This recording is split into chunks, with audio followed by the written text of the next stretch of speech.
Most anticipated game of the season, the Fordham Rams taking on the number 22 ranked Holy Cross Crusaders. What's up, everyone? Lou Orlando joined by Miles Grossman. Thrilled to be here for family weekend on Rose Hill, and we have a good one in store. Fordham Holy Cross, probably make the case that's the most premier rivalry in the Patriot League right now. And Miles, there's a lot of recent history between these two teams. Yeah, Lou, the Ram Crusader Cup is the one the Fordham Rams have had circled on their calendar all year. And if you're the Fordham Rams, you're as desperate as ever for a win. Lou, Joe Conin took over the reins of this Fordham Ram program 6 years ago. And these Crusaders have had his number the entire time. 0-6 all-time against Holy Cross. And then you look over at the other side with head coach Bob Chesney, 5-0 all-time against these Fordham Rams. Family weekend here in the Bronx, Lou. And you can really tell these Fordham Rams are trying to flip the script. Fordham hasn't defeated Holy Cross since 2016. That was a game at Yankee Stadium. And I tell you what, we'll get you all set for this matchup. But before we do, on Friday, I talked to head coach Joe Conlon. Lou Orlando with Fordham football head coach Joe Conlon. Coach, I'll start with the Stony Brook game 2 weeks ago. Obviously, you end up winning that game 26-7, but I think you look at probably another slow start offensively. So I'm just curious, when you look at that game in its totality, how are you evaluating it? Yeah, I mean, I think you played, 3 quarters of really good defense. I thought we let them throw the ball a little too well in the second quarter. But, they had an opportunity to score right before the half, but, we did a great job of stopping them. Offensively, the pass game wasn't clicking, but we were fortunate enough to run the ball very well. So, you got to figure out, all right, was it a weather factor? Was it, X, Y, or Z? How can we fix that? And I think we've had 2 good weeks of practice and feel good about where we are going into this game. Nikhil Perkins named FCS All-American by Phil Steele. He's a guy we've talked about a little bit before, but especially at this point in the season, I'm just curious what you've seen from him as he's evolved as a player and what he's been doing. Yeah, I mean, he's really he got himself preseason. He got himself over 170 pounds. He does a fantastic job in the weight room. He takes coaching really well. I see him up here watching extra film and stuff like that. He's really after probably Wagner, Stonehill, he's been tackling very well and supporting the run very well, and he's just really, we always thought he was talented. He had a little bit of an injury in 2021, and that I think limited him a little bit last year, and now he's really fully healthy and he's playing good ball. He's kind of become the player that we thought he was going to be. I think one of the things we have been looking at in the broadcast is that no sacks since the Buffalo game, and then you get to Stony Brook. Obviously, Jaworski has the 2 strip sacks, but you get 3. So maybe you want to talk about Jaworski as well, but I'm curious, that D-line, what was different in that game as opposed to maybe previous ones? Yeah, I mean, I think it really goes back to halftime of Lehigh. And we really directly challenged those guys. They have to get, if they're not going to sack the kid, they got to get around him. They have to affect quarterbacks, and we weren't doing that. And, so they took it personally, and they've really, I thought the last 6 quarters they've played very well. And if we're going to have any success this week, we need those guys to have a great game, against a really good quarterback and a really good offensive line. Let's talk about Holy Cross. Obviously, there are a lot of familiar faces that feels like come back every single year. Have you noticed any differences with this year's team as opposed to previous years? I think they're running the ball, I think, better than they ever have. They're very physical up front. Those guys played a lot of football together. The quarterback's obviously a threat with his arm and his legs. Fuller's running hard. So I think, they're really running the ball well. They're pretty balanced in what they do. I think they have a nice package, and, they're a good team. Sluka just ran for 330 yards, which is a D1 record. Talk about, dynamic and throw the ball, can pass the ball, or throw the ball, can run the ball. In theory, I know it's easier said than done. In theory, how do you stop a guy like that that's such a dual threat? Well, you can't screw up in pass rush. You have to be able to, in the run game, you have to be able to get hats to the football. So you have to make sure, you got to try to occupy as many of their offensive linemen as you possibly can. And then you have to get your linebackers and safeties to the point of attack. You got to set edges. Our guards pull physically; they pull really well. You got to set edges. You got to do a great job against their tight ends. With what they do, and yeah, you have to have eyes on 9 on third down, which weakens you a little bit in coverage. But so you got to trust your cover guys to cover, and you got to trust your QB guys to kind of be QB guys, and your D-line can't rush kind of indiscriminately. There has to be some sort of a pocket. They can't allow huge escape lanes, all that stuff. You've used the term faceless opponent before in going into a week. With Holy Cross, beyond even just the history of the Ram Crusader Cup, just recently, right? Their success, 4 straight Patriot League titles, their success against you guys, maybe getting in the way of a potential Patriot League title or two. Do you let that feed in at all a little bit to get your guys ready for the game, like rivalry stuff? No, the guys know who we're playing. So no, the last thing we want them to think about is beating Holy Cross. We want them to think about, all right, what do I have to do on this play in order to be successful? And whatever happens, whether we have success or not, the next play has its own beginning, middle, and end. So that's really all we're focused on. Coach, thanks a lot for the time. Thank you.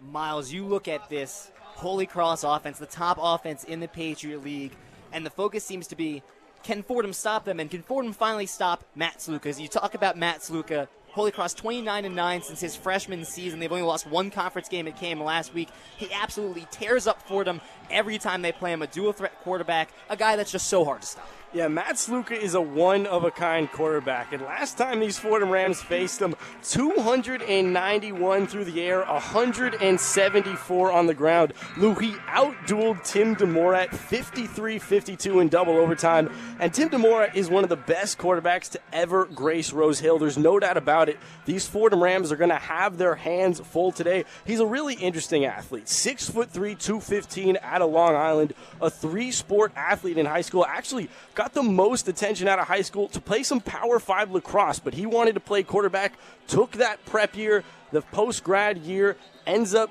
getting no FBS attention, but Holy Cross was very happy to have him. He's a dual-threat quarterback, and now as a senior, he's really learned how to manage an offense. Sluka, the reigning FCS ground and pound offensive player of the week. That's in the entire FCS, and it came in a loss to Lafayette. He ran for 330 yards. That's a D1 record by a quarterback. And this is a guy that we kind of said absolutely tears up Fordham in 3 games, over 1,000 total yards, 12 touchdowns, averaging almost 150 yards on the ground a game against these Fordham Rams. It's a guy that Fordham really hasn't ever been able to stop, and now seems like he's playing his best football ever. He sure is. 330 is just video game stuff. We're almost all set for kickoff here at Rose Hill. It's Fordham to return. Holy Cross kicking left to right here at Jack Coffey Field at Moglia Stadium. The crowd filling in for family weekend. One of the premier rivalries in the Patriot League. Porto kicks it away. Far side kick goes out of bounds at the 16-yard line. And Fordham will begin this drive with great field positioning. An error by Daniel Porto. Kick goes out of bounds. Fordham starts at the 35. And never made flush contact with the initial kickoff at all. It looks like a low-line drive, hooking out of bounds, straight into the Holy Cross sideline at about the 20-yard line. Nowhere near staying in bounds there, Lou. And now we'll get our first look at CJ Montes playing against Holy Cross. The last few years it's been Tim DeMorat, and Tim DeMorat, a guy that ended up getting picked up by the Washington Commanders, could never quite defeat Holy Cross, so it's a big task today for CJ Montes. CJ Montes, the FBS transfer, and this is a game where he can really solidify his Fordham legacy so far on Rose Hill. Montes in the gun, Luffridge offset right, 2 up top, 2 down low, ball on their own 35. Claps to the snap. Holy Cross sends 5. The left side give to Luffridge. Tries to bounce outside. Shovels the feet. Moves up for a couple. But was met in the backfield there by that Holy Cross defensive line. But able to drive by Springer for a couple. Yeah, some pretty immediate attention down low. And you really expect Holy Cross to be able to commit to the run game early. Fordham moving quickly. 2nd and 8. Snap play action. Montes drops back. Throws. Middle. Head high catch. MJ Wright at the 50. That will move the chains. MJ Wright hit by a couple defenders but able to hold on. And already in Holy Cross territory there, MJ Wright, who was pretty much silent 2 weeks ago at Stony Brook. There's his first catch early. This Holy Cross secondary banged up coming into this one. High snap, straightaway give. Lough bursting forward. Met at the 48-yard line, trying to drive the pile forward. They'll give him a gain of 3, and they get into Holy Cross territory. And Julius Lough, so strong, able to keep those legs churning consistently, really was the focal point of the offense 2 weeks ago out in Long Island. Lough back-to-back 150-yard, 2-touchdown games, the first running back in Fordham to get 250-yard games since Chase Edmonds in 2016. We all know what Chase Edmonds did. 2nd down and 7, 13:50 left in the first quarter. Montes, snap, looks left, throws left. Low catch by Garrett Corey at the 45. Shakes off a tackle, moves up past the 40-yard line, and that will give him a first down. He's out at the 38. And just a nice play there by Garrett Cody. It was Malik Scott, the senior corner, tried to lay the boom at the 40, but Cody stood tall, spun out of it, picked up a handful more. Miles, this Holy Cross secondary facing 3 injuries. Devin Haskins, Jake Jarmalowicz, Eli Thompson. A lot of freshmen right now back there in the secondary. Fordham looking to take advantage. 1st and 10 from the 38. Montes, the snap, straightaway give. Julius Lough, just speed burst, but met right around the line of scrimmage. Able to drive forward for a few, gets up to the 36. And so far, Fordham has been able to win the battle of the trenches early. That time, just really parting of the Red Sea straight down the middle. A good 3 yards for Julius Lough, right up the gut. Holy Cross has had 6 in the box really this entire start of the game. They're prepared for Fordham to come out running the ball, and that's kind of what they've done. But Fordham's moved the ball with the pass so far. 2nd down and 8. 2 up top, 2 down low. Lough offset left. Snap. Montes looking middle, hops in the pocket, throws deep over the middle. Garrett Cody the catch at the 5, into the end zone. Touchdown, Fordham. Fordham takes the early lead just 2.5 minutes into this one. A 6-0 lead on a Garrett Cody touchdown. And exactly what was lacking 2 weeks ago at Stony Brook. The deep ball, C.J. Montes able to find Garrett Cody early, and the Fordham Rams on the board first here on Family Weekend. C.J. Montes coming off a game at Stony Brook where he just totaled 178 yards, no passing touchdowns. Really looked a bit off in that game, but coming out firing. 3 for 3, finds Garrett Cody for the 36-yard touchdown. And now Brandon Peskin on for the extra point. Snap, hold, Peskin's kick is up. And through the uprights, Fordham takes a 7-0 lead on the first drive of the game. And with that, we'll take our first break of the game. You're listening to Fordham Football on WFUV Sports.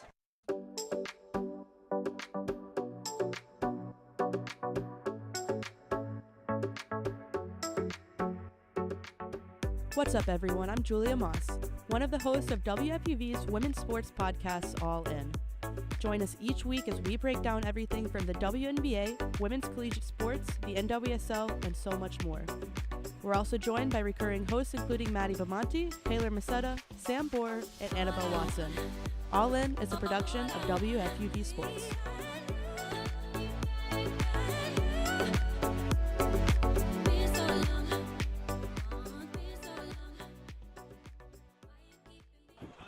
Well, Miles, first drive of the game, 2 minutes, 22 seconds, and Fordham drives right down the field. C.J. Montes, 3 for 3, 58 yards in the touchdown, caps it off with the touchdown to Garrett Cody. We talked a little bit about this Holy Cross secondary. All-American Devin Haskins is out. Their starting free safety, Jake Jarmalowicz, is out. And now they just lost freshman corner Eli Thompson. We have a lot of young guys in this secondary, and that secondary was wide open for Montes on that drive. Exactly right, Lou. It was already a beat-up secondary, and then towards the end of that Lafayette game, freshman corner Eli Thompson goes down. He's also out today, and C.J. Montes able to take advantage early. He was aggressive, found MJ Wright a couple times, and then wide open, floated it over the center. Garrett Cody the crossing route, and Garrett Cody able to do the rest. It's got to feel great for the Fordham Rams. Lou, this has been the monkey they couldn't get off their back for years now. Joe Conlin looking to do something he's never done. C.J. Montes looking to do something Tim DeMorat could never do, and that's exactly the start you want. Lou, now we'll get our first look at that special right arm of Matt Sluka. And that right, the Fordham offense looked great on that first drive. Hey, the Fordham offense looked great last year when they played against Holy Cross. Both teams put up 50. The question is, can this defense hold strong? This is not last year's defense for Fordham. It's not one of the worst defenses in the Patriot League. They're coming off a game where they held Stony Brook to just 7 points. But can you stop this dynamic offense of Holy Cross? We talked about Matt Sluka. Who we haven't mentioned is Jordan Fuller, who has 13 touchdowns already in the season. Jalen Coker, who's the top receiver in the Patriot League. This is such an elite offense. So many weapons that you have to worry about. An elite running attack. They can throw the ball deep down the field. It's going to be a big test, probably the biggest test so far for this Fordham defense. You're exactly right, Lou. 2 weeks ago, the Fordham D was able to hold their own. Matt Jaworski and this D-line, consistent pressure. They're going to need that and some more. And also, they're going to need those linebackers of Preto alongside with James Conway to play some cover two, keep that quarterback in the pocket. I mean, you think back to last year, all the jump balls that Jalen Coker had, especially late in that game, right? Fordham had a 7-point lead twice in that game in the fourth quarter. They weren't able to hold on. Holy Cross wins by 1 in overtime. Kicks away to the near side, a fair catch, and Holy Cross will start this drive from their own 25. Now, think back to last week against Lafayette. They lose by 3. Virtually no passing attack for Holy Cross. 7 for 21, 85 yards. The scary thing is they were still able to put up 35 points. You're exactly right, Lou. He really tore up the ground game, Matt Sluka, that is. And now, not an ounce of rain in sight. Of course, that was the story last time out. Not a lot of throws through the air, given how harsh it was outside, but not a cloud in the sky. Opportunity to have a day. Sluka in the gun. Fuller to his left. Fordham stacks the box. 2 tight ends go in motion to the left side. Strong left on the line. Snap, left side give Fuller up to the 25. Met right there, rolling forward for a couple. They'll give him 2. But the D-line right there to converge. Claudia Robinson made initial contact. Yeah, there our first look at the fullback, Jordan Fuller, the halfback. 231 pounds. He's almost built like a fullback. He leads the FCS in total touchdowns, 14 on the ground, 1 through the air. Just special numbers. Sluka in the gun, trips left for Holy Cross, Fuller to his left. Sluka will now look to the far sideline for the play. 2nd down and 8, 12:05 left in our first quarter. Snap, straightaway give, Fuller shakes off a tackle, bursting forward, past the 30, up to the 33. Mark him a couple yards short of the first down, and there you see the strength and the speed of Fuller, which made him so good this season. And Jordan Fuller, 93.5 yards per game. We're going to see a hefty dose of the run. 16 attempts last time out, 95 yards, 2 touchdowns, 1 from through the air. And what I find most interesting about Fuller, he's really also their passing down back, as you see here. So Fuller stays out there to the left of Sluka. Now, snap directly to Fuller, wildcat formation, running outside, tripped up at the 30-yard line by Mark Preto. Tackled him in the backfield, a loss of 1, and that sets up 4th down. And unfortunately, Cam Blair was late coming off on the substitution. Looked like Matt Sluka realized, caught the Fordham Rams lacking with 12 on the field. Too many players on the field for Fordham. That will give Holy Cross a free first down. And you think about how demoralizing that is. Holy Cross's first drive of the game looks like you get them on a 3-and-out, a penalty. It's been a thing with Fordham all year long. One of the most penalized teams in the FCS, and it gives Holy Cross a fresh set of downs. And that's almost a special situation because if you're going to substitute as the offense, you got to give the defense an opportunity. And that time, Cam Blair a little slow getting off. 2 up top for Holy Cross. Sluka in the gun. Fuller to his right. Snap. Plenty of time for Sluka, looking left, lofts it left to the 40-yard line. The toe tap catch, Justin Shorter into Fordham territory at the 42. And Justin Shorter, his first catch today probably won't be his last. Super speedy, all Patriot League first team last year, and he was really able to burn Fordham last year. Had a career-high 52-yard run back. Sluka in the gun, Purdy to his left, 2 receivers either side. This is Pasansky in the gun. Now Pasansky lofts it deep over the middle into the end zone. Touchdown, Holy Cross, Jalen Coker. His Patriot League leading 11th of the year, and Holy Cross comes right back down the field. And Bob Chesney, in his pregame meetings, he said his number 2 quarterback, Joe Pasansky, 6'4", 224 pounds, is a leader of this offense, even in that backup role. He gets an opportunity, and he caps it off there. 7. What a job. Pasansky, the first touchdown of his collegiate career, it goes to Jalen Coker. Holy Cross trailing 7-6. With 10:47 left in the first and on for the extra point, Luis Palenzuela. Snap, hold, kick is up. And through the uprights, Holy Cross comes right back down the field. And about a minute and change and ties this one up. The penalty coming back to haunt Fordham. After that penalty, 2 passes all the way down the field, and Holy Cross finds the end zone. And really, Holy Cross willing to take the deep shots following the penalty, able to take advantage. Important to mention, Lou, Jalen Coker, his 11th touchdown through the air. That leads all of the FCS. And We talk about this Holy Cross offense. We highlighted Fuller, we highlighted Coker, but the two receivers you saw, right, it's Coker and Shorter, and that's really been the elite two-headed receiving monster that Holy Cross has used this season. They've been trying all year to find a big-time wide receiver 3. They're losing a couple guys from last year, but Coker and Shorter have done plenty this season, and they did plenty against Fordham last year as well. Exactly right, and it looked like on that drive it was plenty enough. You don't even need a third down when you got athletes like Coker and Shorter, and really both of them, what surprises me is the speed. And I mean, last time out at Lafayette, a big theme was the weather. Heavy wind, heavy rain, but Matt Luka couldn't find him at all. Shorter, only 1 reception for 9 yards last time out, and then only 3 catches for 49 in the case of Coker. This time you already see those numbers are going to be inflated in this beautiful day. So after a tough passing day for Matt Sluka last week out, Pazanski comes in 2 for 2, 62 yards and a touchdown. You know, you honed in on that Fordham secondary because that was the issue it felt like all of last year, but especially in that Holy Cross game when Fordham would take a lead, the secondary allowing jump ball catches to Coker. There it's Coker just beating the heel Perkins on a streak route, had the step, and just sails into the end zone.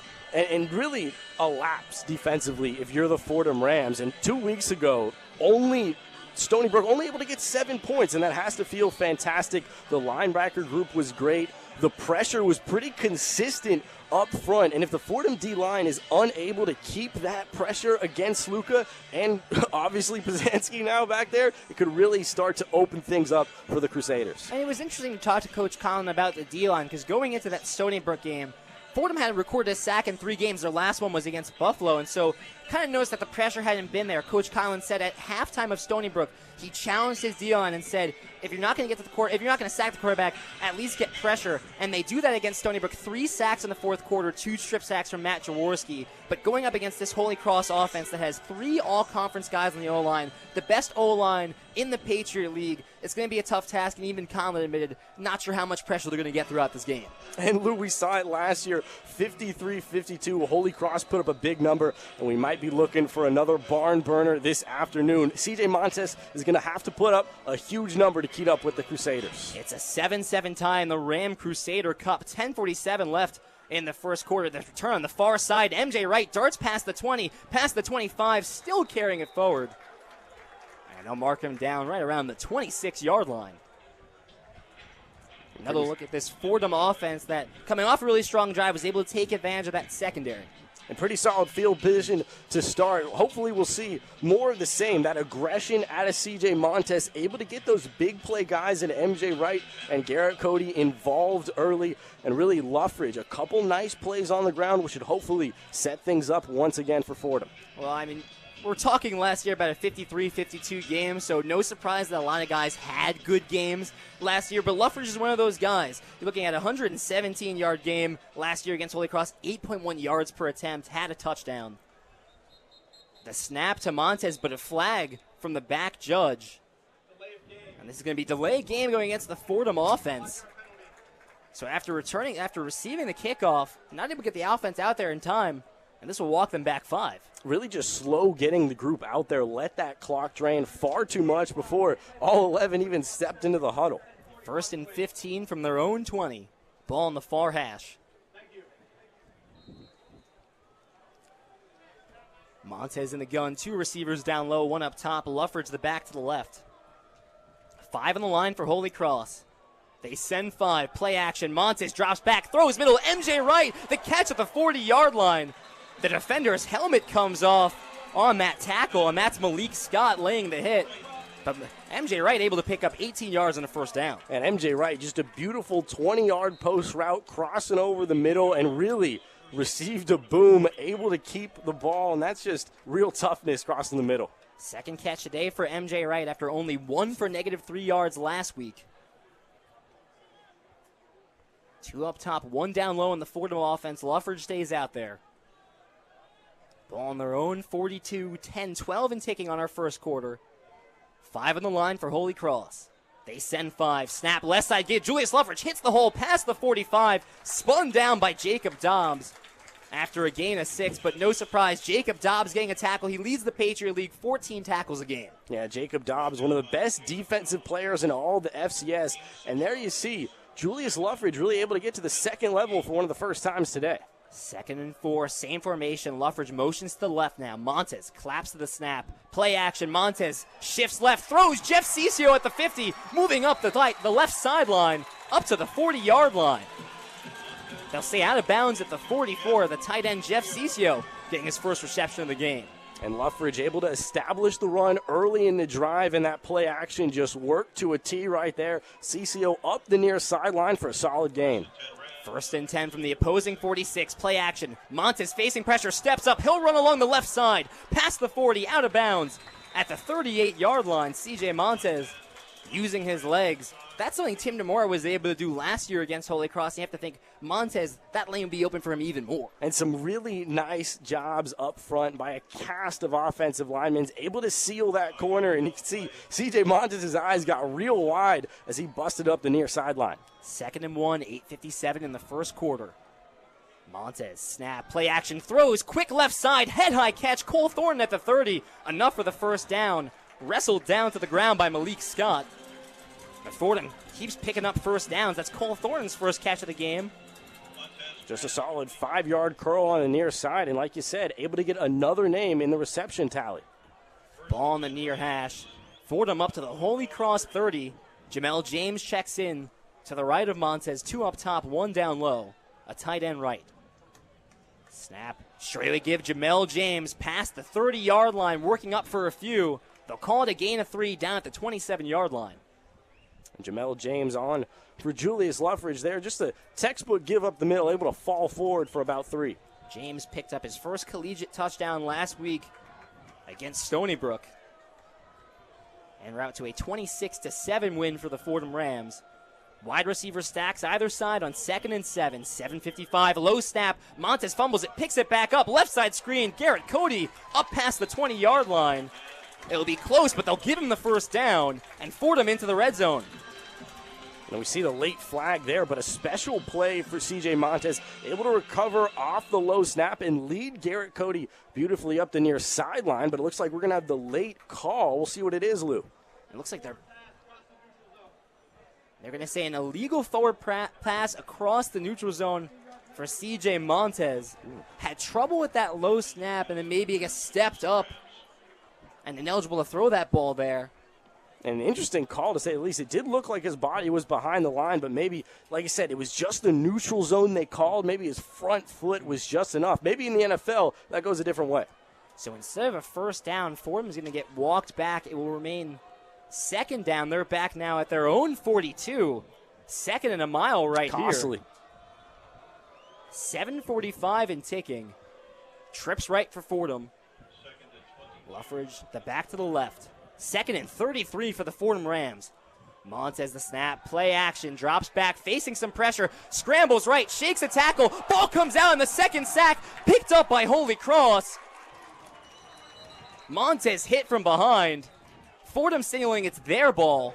Will you wait the referee call? Looked like Holy Cross had scooped it up. Sure looks like Holy Cross from here, Lou.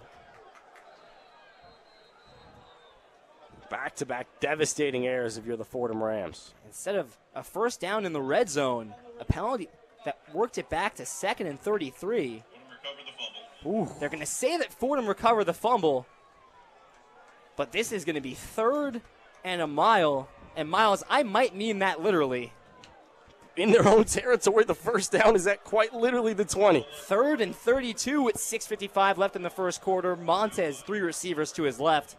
Snap, Holy Cross sends forward. It's a left side give for Julius Luffridge. Has a lot of open space, stumbles past the 40, tripped up at the 38. Would have been a terrific run, goes for over 18 yards, but still well short of the first down. Yeah, able to get back into Holy Cross territory, but still about 15 yards short of the first down, and it looks like it will be Will Hazlitt and that punting unit out. And Lou, this is an opportunity to flip the field position. If you're able to pin Holy Cross, that's exactly what you need.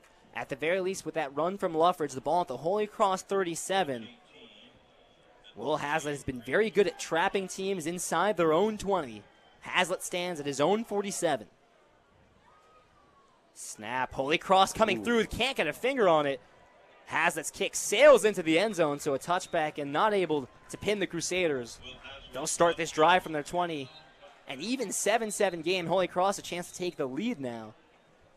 Before we get to that, we'll take a quick break. You're listening to Fordham Football on WFUV Sports.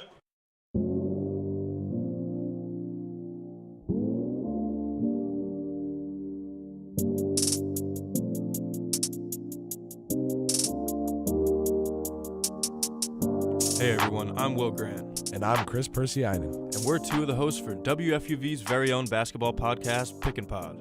Tune in weekly for updates and our takes on the latest around the NBA, as well as exclusive insight from our very own Knicks and Nets beat reporters. We'll have you covered on everything from all of the NBA's latest drama we know and love, to debating all year long which team will get to lift that golden Larry O'Brien in June. So don't miss a beat from the hardwood on WFUV's Pick and Pod.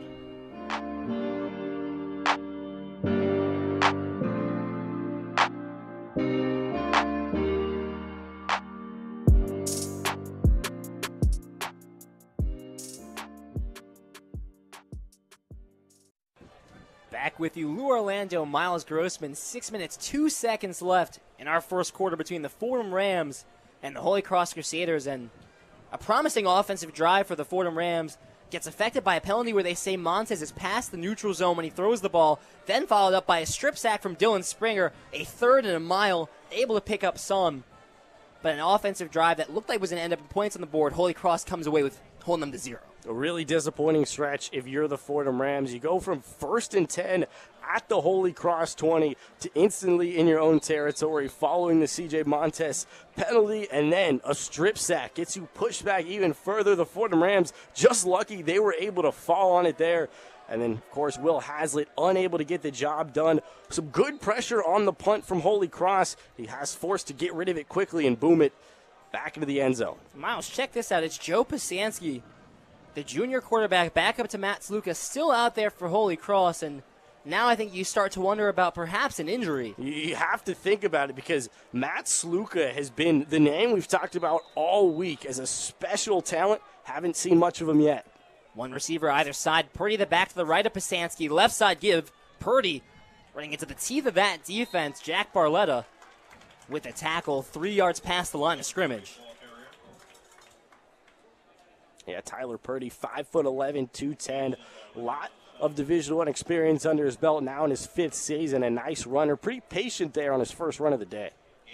Pasansky in the gun. Purdy offset right. 2 tight ends on the line to the left. One receiver either side on 2nd and 7. Snap, give to Purdy, bursting forward. Able to get up to the 25. They'll give him a couple more with forward progress. Powerful run by Purdy. Gets Holy Cross another 3-4 yards. Yeah, really 3rd and manageable now. About 3rd and 3, deep in your own territory. And, of course, that quarterback run is much less of an option without Matt Sluka on the field. Jordan Forrest out there in the backfield for 3rd and 3. Trips near side. Pasansky snap, looking left, throws left, incomplete. In and out of the hands of Blake Youngblood. Just ran a quick curl route. That pass a little off to the left. And a 4th down here for Holy Cross. Short yardage territory. They like to play it aggressive, but this would be an aggressive gopher on 4th down. And really deep in their own territory. Looks like it's the 26-yard line, but the offense is staying out there with the backup quarterback, Joe Pasansky. It'll be interesting to see if they're maybe just trying to draw him off sides. We know that Bob Chesney likes to play things aggressive, likes to play for the win, not the tie. Empty backfield for Pasansky. Takes the snap on 4th and 3. Fordham sends blitz, throw over the middle. Caught by Jordan Forrest out of the backfield, past the 40-yard line to the 44. The aggressive call by Bob Chesney, going for it on 4th down from his own 27 and able to pick up the 1st down and then some. Lou, I surely thought it was a decoy. The 2nd-string quarterback finds the crossing route over the middle on 4th and 3 at his own 27. An unbelievable play. The aggression from Bob Chesney pays off. Tight end on either side of the line. Holy Cross has the ball on their own 44. Pasansky takes the snap. Fordham blitzes. Throwing left, wide open. The sliding catch. That's Blake Youngblood. Past the chains into Fordham territory at the 48. That's going to be very close to the chains. And now some deliberation on whether or not he did get the 1st down. Looks like they're now marking him a yard short. And as you touched on, Lou, this Holy Cross offense has been looking for that 3rd name in the wide receiver group. So far today, it's been Youngblood. Blake Youngblood targeted twice. That's his first catch of the game. 2nd and 1 from the Fordham 47. Pasansky in the gun. Purdy sidecar right. One receiver either side. Snap, play action. Pizanski, time in the pocket, throws off his back foot, deep left for Coker. The basket catch inside the 5. Did he get the feet in? Oh, he did. What a catch by Jalen Coker. And Steven Williams was just caught off guard deep in Fordham territory. And man, oh man, the second-string quarterback is just tearing up this Fordham secondary this drive, Lou. A perfect back shoulder throw for Jalen Coker. 2 catches already today. One goes for a touchdown. This one goes for 40-plus yards and gets Holy Cross the ball at the Fordham 6. Pizanski in the gun. Jordan Fuller to his right. Heavy set formation for Holy Cross. Now Wildcat. Fuller takes the direct snap. Power left. Past the 5-yard line. Met there. Spinning forward for the end zone. Trying to drive the pile, but he'll be, looks like, just short at the 1-yard line. I mean, you see the power of Fuller. They're able to run off left tackle. Met at the 5-yard line and just drive it forward for 4. And really just a great job by Jordan Fuller. A nice job getting those blocks also.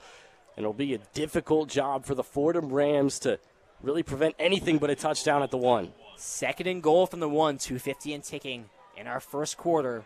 Wildcat formation with Fuller. Fuller direct snap, power right. Diving into the end zone, touchdown Holy Cross.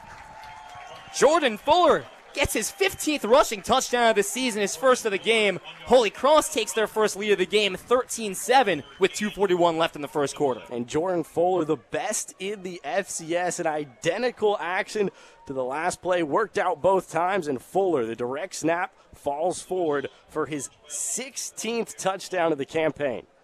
15 rushing, 1 receiving. It's been a remarkable season for Jordan Fuller, stepping up as the lead back for Holy Cross after Peter Oliver graduates. Palenzuela on for the extra point. Fordham jumps early, no snap. Michael Thorne coming across the line.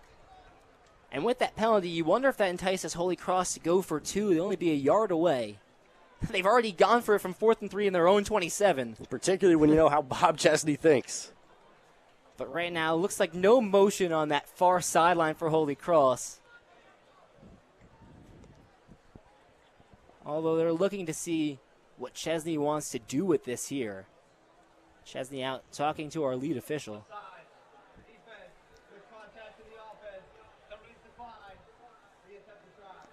Offsides on the defense. Holy Cross will just decline it and take the extra point. So the attempt here from Palenzuela. Maybe later in the game they'd consider it.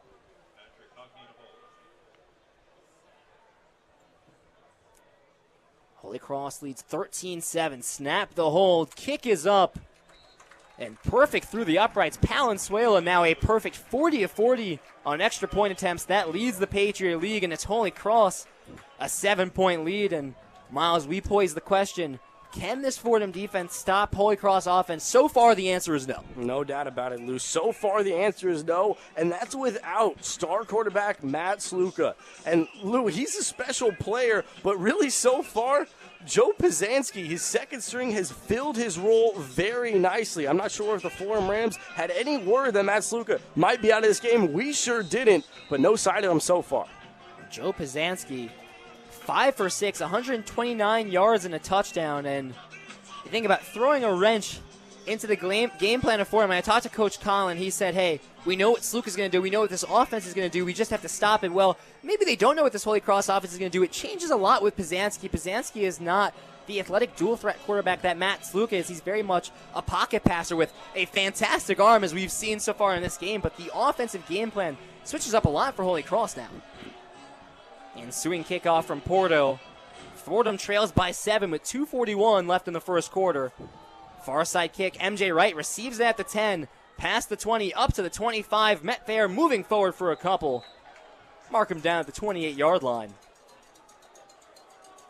And now this Fordham offense had a promising drive, their second of the game, but penalties and then a strip sack worked them all the way back. But I still think, feeling pretty good about the offense has done so far, even on that 3rd and long, a big run from Julius Lough. And I think what we're stumbling into is that this might be a battle of who can score more. With this Holy Cross defense so banged up, not the typical elite defense we're used to seeing from them, these teams just might go back and forth the whole game. And I think the scariest part of that most recent drive, you're the Fordham Rams, was a strip sack nearing the end. The O-line has to stand tall against a young group.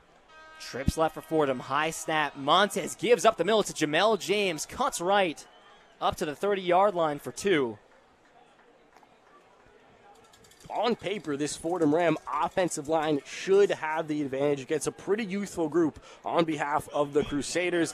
But that was scary towards the end of the last drive. You can't let that happen again. Got to keep C.J. Montes upright. Same formation on 2nd and 8, 2:10 and ticking. Snap. Montes play action. Holy Cross sends forward, but facing some pressure. Montes throws right out of the backfield. Jamel James pummeled by Jacob Jobs at the 40-yard line, able to get the first down, but Jamel James is laid out, and he's down the far sideline. Yeah, Jamel James, a great catch and a great run coming off the halfback crossing route, and looked like some real helmet-to-helmet contact as James flew out of bounds there.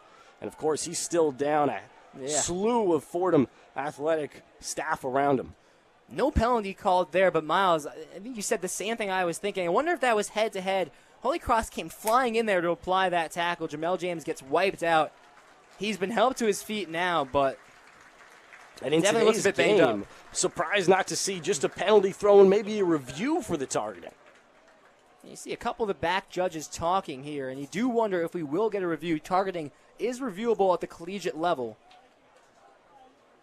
Jamel James seems to be okay walking under his own power, but man, did he take a big hit. Did pick up the first down. Nice job by C.J. Montes. They're facing some pressure from the 4-man blitz from Holy Cross. Able to roll right and deliver a dart on the run. And it is interesting. I'm just having some eyes on Matt Sluka on the far sideline, number 9 in white. It sure looks like he's dressed. The only question is that shoulder pads or is that a hoodie under his white uniform? Doesn't have his helmet on. He's got his helmet in his left hand. He just stepped onto the field. Now he comes back off. 1st and 10 from the 40-yard line. Snap. Montes swings left for Julius Lough past the 40-yard line. Caught up right there by Jacob Dobbs, able to fall forward for a couple. Dobbs able to sniff that out. And now already the 6th tackle a day for Jacob Dobbs, and coming to this one, willing to challenge the Patriot League tackle record. He's 15 shy of tying the all-time record, 16 shy of having sole possession. He's already got 6 today. 14.4 contest, best in the FCS to boot. Montes, play action, steps up, throws on the run, finds MJ Wright past the 50-yard line and past the chains. Caught the 48, works up for a couple. This passing attack from the Fordham Rams has looked good so far. Finding MJ Wright again, wide open on that curl route on the right hash. And MJ Wright, who was virtually silent 2 weeks ago on the road at Stony Brook, this one has to feel good. You know he's got quite a bit of family in the crowd. Well, 3 drives to the Fordham Rams. All 3 have taken them into Holy Cross territory. 40 seconds and ticking on our first quarter clock. Holy Cross up 14-7. Montes in the gun, 2 down low, 1 up top. Cicio motions to the left of the line. High snap, the left side give, Lough. Stiff arms a tackler past the 40, open space ahead, the 20, the 10, into the end zone, untouched. Julius Lough continues a stretch of good play. And Fordham gets a score to bring them even within 1, 14-13. And the O-line deserves credit for that touchdown as much as anyone. Created all the holes necessary for Lough, and his speed did the rest. A couple nice moves, and Fordham back within an extra point. With 21 seconds left in the first quarter, Fordham gets the 40-yard touchdown from Julius Lough and just sped past the linebacker Frankie Monte, and after that, no one was going to get him. Peskin on for the extra point, snap the hold, kick. Clears the line, but misses wide left. And this will remain a 1-point lead for the Holy Cross Crusaders. Brandon Peskin, his 6th missed PAT of the season. Just a difficult spot if you're Brandon Peskin. Not a moment you want to miss an extra point. Like you said, not his first one of the year, but when you're playing Holy Cross, you need to do the little things right. Tie the game up after you get your touchdown. Fordham Rams can't get it done there. Holy Cross has been the elite team in the Patriot League. 4 straight Patriot League titles. They've lost just one conference game since 2020. That's when Sluka came over, and that came last week against Lafayette. So this is a team that doesn't afford you the ability to make that many mistakes, and you already look at some penalties, now a missed extra point. Fordham not playing the type of clean football that they'd like to be playing here in the first quarter. And don't look now, but it was a 53-52 loss a week ago this weekend. Every point matters. 21 seconds left in the first quarter. We'll have our kickoff. As Brandon Peskin, after missing the extra point, has to go out there and kick this one away. It's Fordham in all-black uniforms, debuting them this season. Peskin charges, kicks near side. Received by Charles Mullally, cutting back past the 10-yard line, 15, tackled shy of the 20. So decent positioning for Holy Cross. Although I think Mullally could have just let that one bounce back into the end zone. So basically gets robbed of 5 yards there. Also had the option, of course, in the modern game to waive for that fair catch. Yep. Lou, just a beautiful day today. 80 and sunny on Halloween. A little too beautiful, Miles. It's 80 degrees in here. hard to believe. Sweating through my jacket. 16 seconds now on our first quarter clock. Holy Cross ahead 14-13. Ball on the near hash. The snap to Pazanski. Straightaway give Fuller. Burrowing forward. Up to the 24-yard line. A gain of 5. And it doesn't look like Holy Cross will elect to get a playoff at the end of this first quarter. Whistles blow. That's the end of our first quarter. An exciting first quarter of play. 2 touchdowns for each side, but a missed extra point. And it's Holy Cross ahead 14-13. Let's send it back to the Rose Hill Studios. Ben Oppenheimer has your one-on-one scoreboard update. The one-on-one scoreboard. In the Patriot League, we've got Lafayette and Georgetown playing in the nation's capital, with Lafayette onto a strong start as they're up 14-0 in the second quarter. Upstate, Colgate leads Bucknell 13-7 in the first. Moving over to ranked matchups, Kansas is up 14-7 over number 6 ranked Oklahoma, while the game is currently on hold due to a weather delay. Indiana is tied with number 10 ranked Penn State 14-14 in the second quarter, while number 4 ranked Florida State leads Wake Forest in North Carolina as the Seminoles are cruising with a 31-7 lead in second. Expanding out to the rest of college football, Kansas State is crushing Houston 28-0 at the half, and Texas A&M lead the Gamecocks in South Carolina 21-7 after the first 2 quarters. With the one-on-one scoreboard, I'm Ben Oppenheimer.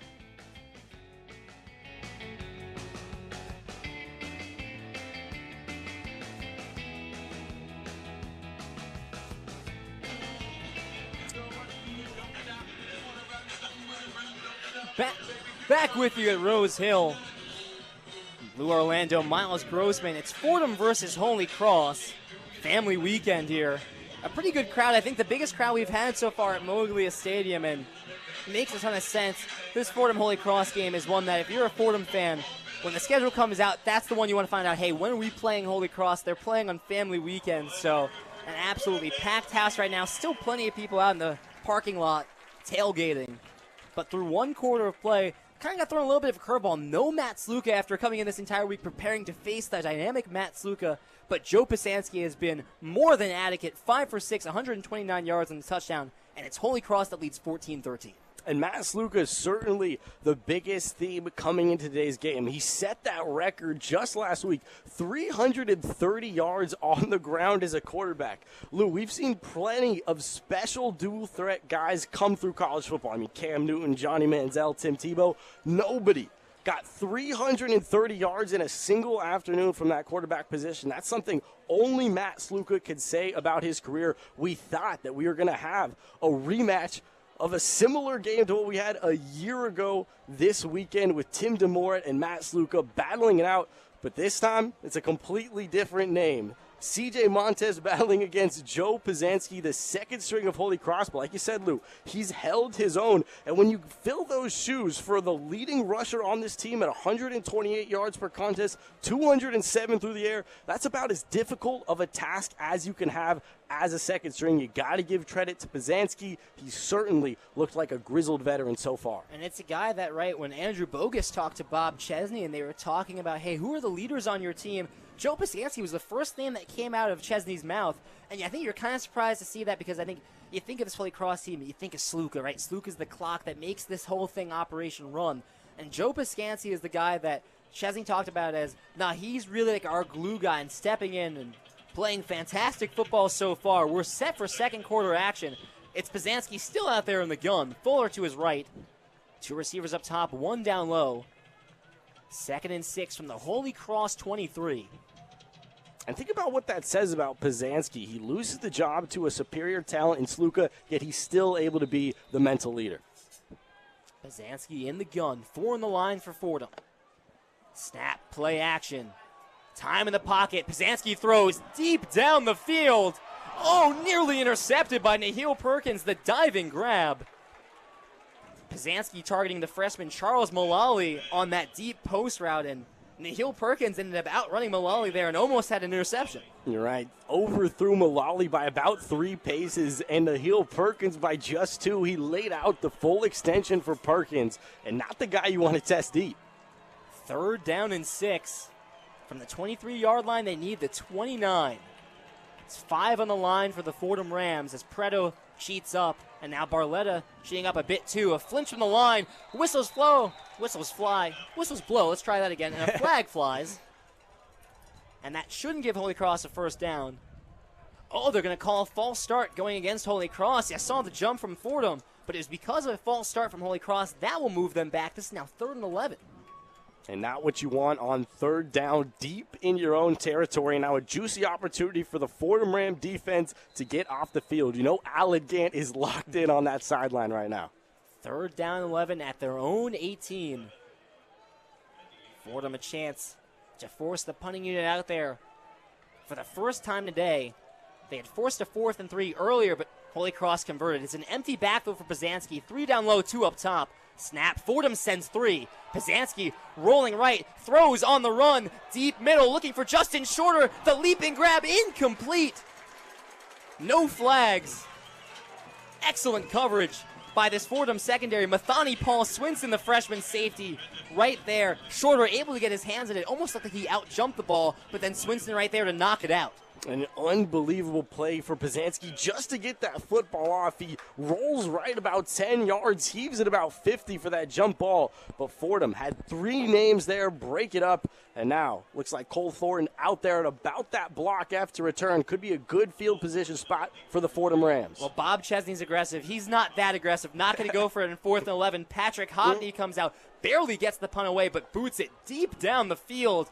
Thornton catches it running backwards at the 30-yard line, signals for the fair catch. They'll rule him right at the 30-yard line. So all things considered, a great punt by Patrick Hockney. I mean, he got all of that football. Looked like Alfonso Dixon, who's coming off that injury, now a special teams player as a captain of this offense, was mere inches from getting the punt block in a wonderful spot. But, man, a beautiful punt. Cole Thornton was tracking back like Willie Mays. Yeah, you get a little nervous when you start doing those over-the-shoulder catches on punts, but Cole Thornton able to secure it with the fair catch. And now another look at this Fordham offense.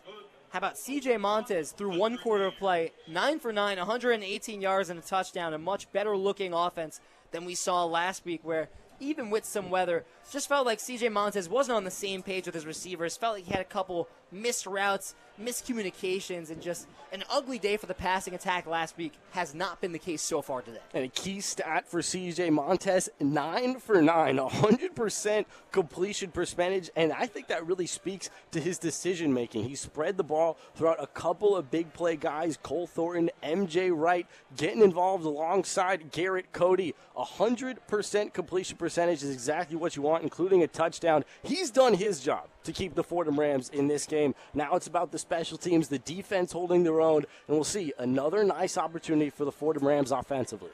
I think we should talk about this. We didn't have a chance with how close we were to kickoff to mention this, but Fordham has been notorious for slow starts in first halves this season. There are 13 points in the first quarter. That's the most they've had all season, and that's the best they've looked in the first quarter all season. We talked about how important it is for Fordham to play good football today. You really had to get off to a good start, especially against this team. With how quickly Holy Cross can score, if you get off to a slow start, you might not ever be able to get back in that game. So monumental that the Fordham offense comes out flying in that first quarter. Look, you got the barbecue in the parking lot. The stands are filled out nicely. This is the one you had circled on your calendars for ages, and the Fordham Rams have done their job to get that weird feeling in your stomach out of the way. Feel comfortable on the biggest game of the day, and CJ Montes, an FBS talent, you'd expect for him to come and look comfortable in this setting. Fordham coming off a bye. They had 2 weeks to prepare for this game, both offensively and defensively.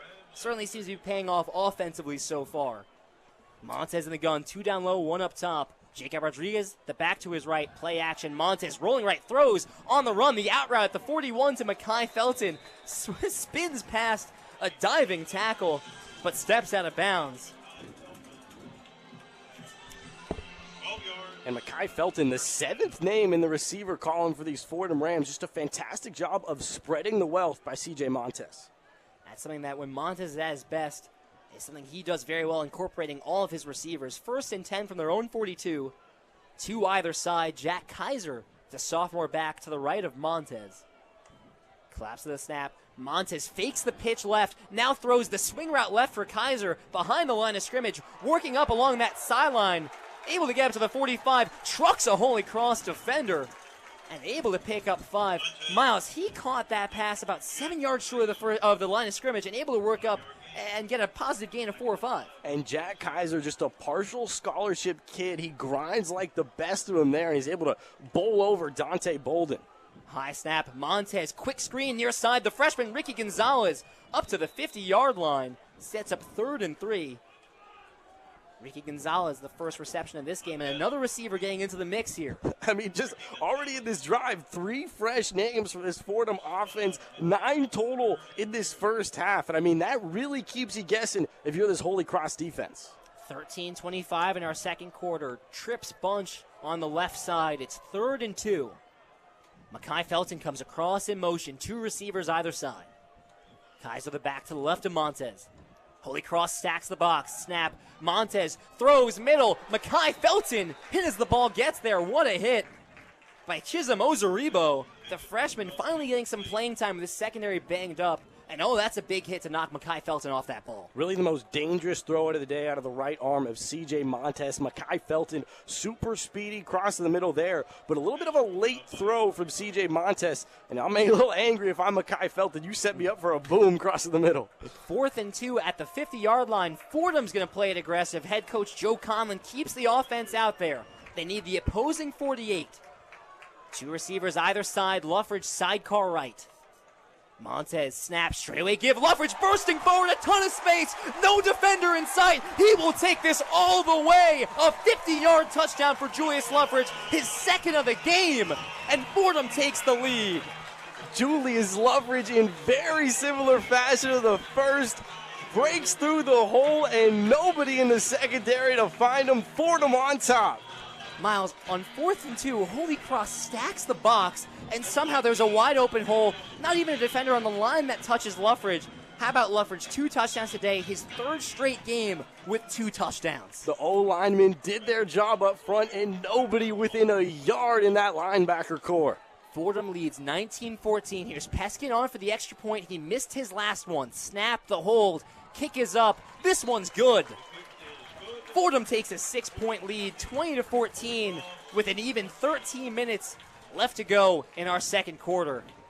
And with that, we will take a break. You're listening to Fordham Football on WFUV Sports.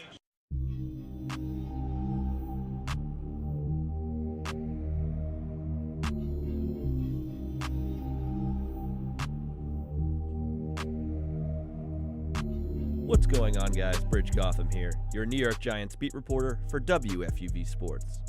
Be on the lookout for weekly reports and game recaps on WFUV's YouTube channel. We'll be covering the action all season long. Feel free to follow me on Twitter at BGBridge for updates throughout the games. For all things Big Blue, stay tuned all season long.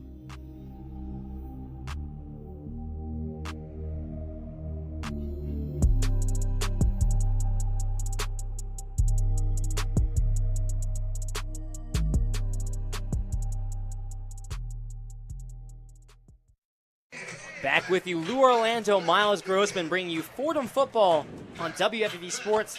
Coming to you live from Moglia Stadium for Family Weekend. It's Fordham taking another lead over Holy Cross, a 6-point lead, a 50-yard run for Julius Lough. Holy Cross puts 7 in the box on 4th and 2, but Lough goes untouched for his second touchdown of the game. And that's kind of the story of those 4th and 2 plays. If you overcommit and you are able to get past that D-line, things can open up. And the second time in this first half that Julius Lough has taken advantage, just a special back.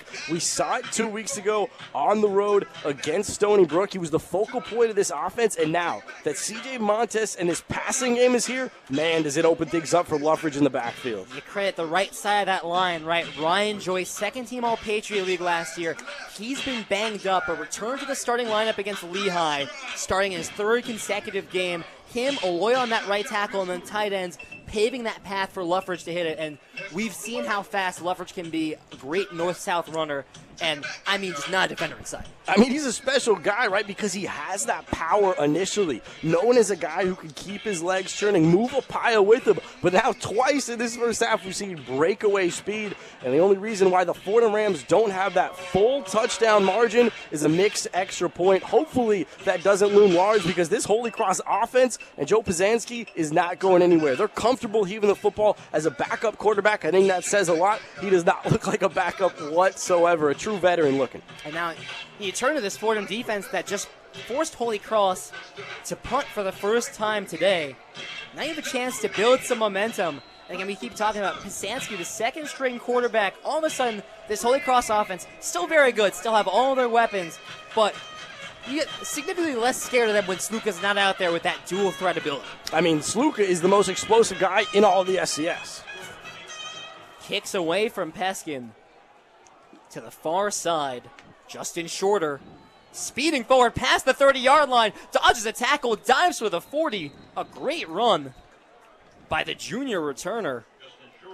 And seeing, he uses that speed in the wide receiver room. He uses it on the kickoff there too. Yeah, Justin Shorter had a career-long 50-yard kick return against Fordham a year ago this weekend. He got it done in that capacity, and that's really what makes him special as a wide receiver as well. Just that initial speed, only 5'11", 181 pounds, doesn't jump out at you physically, but it's that speed and that quickness.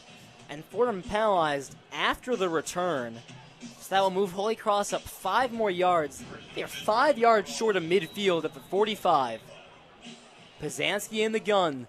2 down low, 1 up top. Purdy the back to the left. Pizanski, the snap, right side give. Jordan Fuller dodges 1 tackle, carrying the pile past the first down marker, all the way up to the 40-yard line. Mark that as a gain of 15 for Jordan Fuller and right into Fordham territory. And a great job just bouncing outside for Jordan Fuller. A nice carry, able to pick up the first down and already very quickly into Fordham territory. 1 play at the 41. 12:30 left in our first half. Same formation for Holy Cross.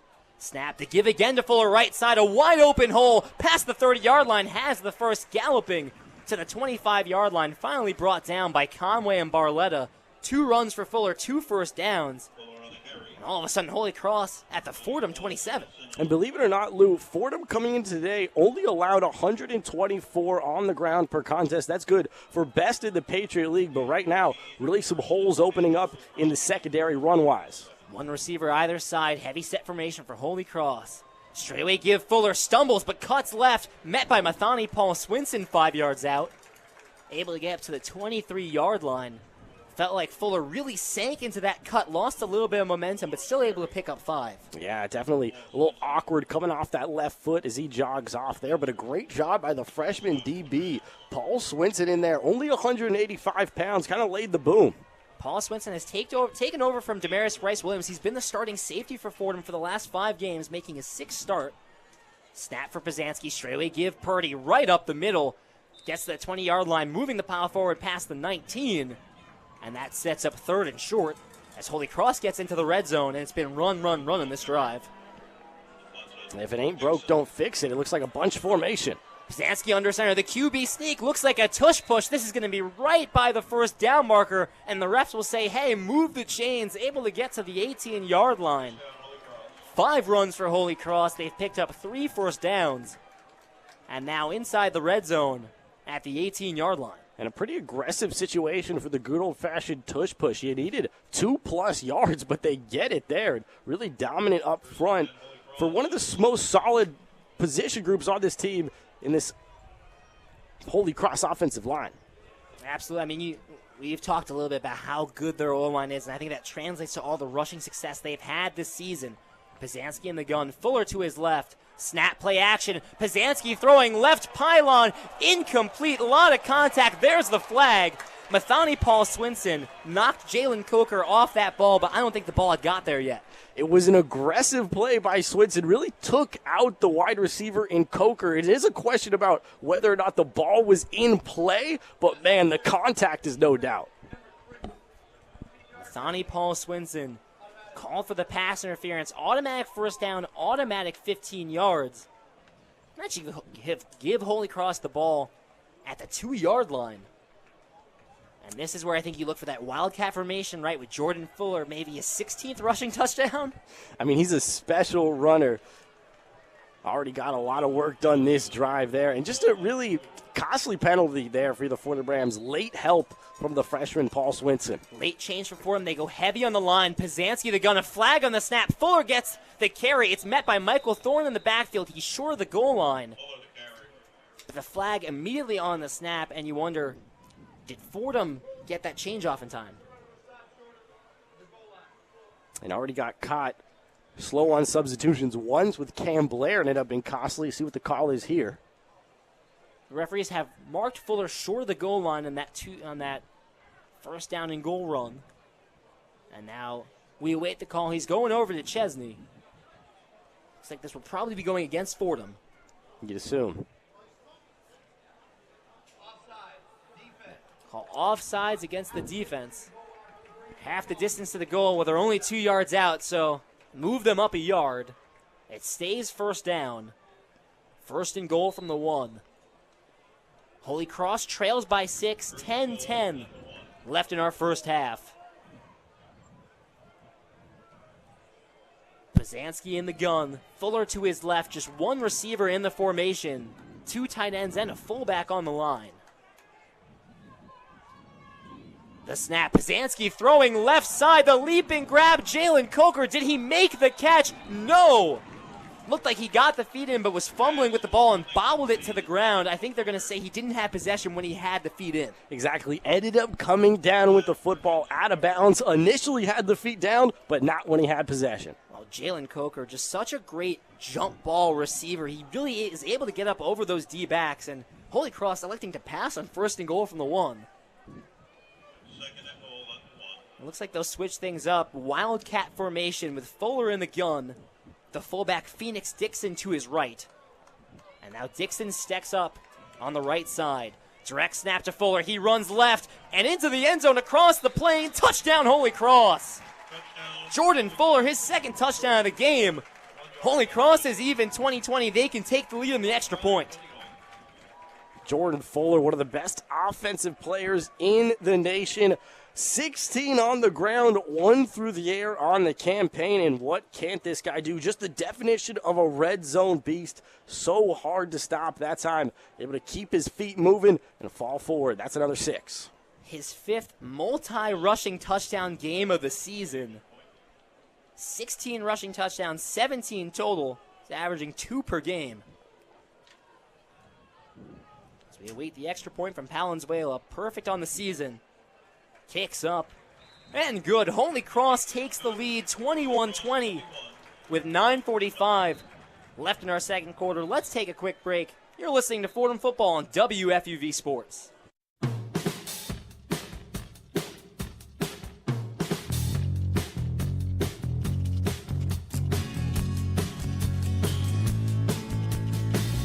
What's up, guys? I'm Julia Moss. And I'm Will Talent. And we're 2 of your hosts for one of WFUV's football podcasts, NFL Friday. Tune in every Friday for all news and updates around the National Football League. Also, we'll be making our picks of the week around the league on every episode. Check out NFL Friday wherever you get your podcasts to catch the action.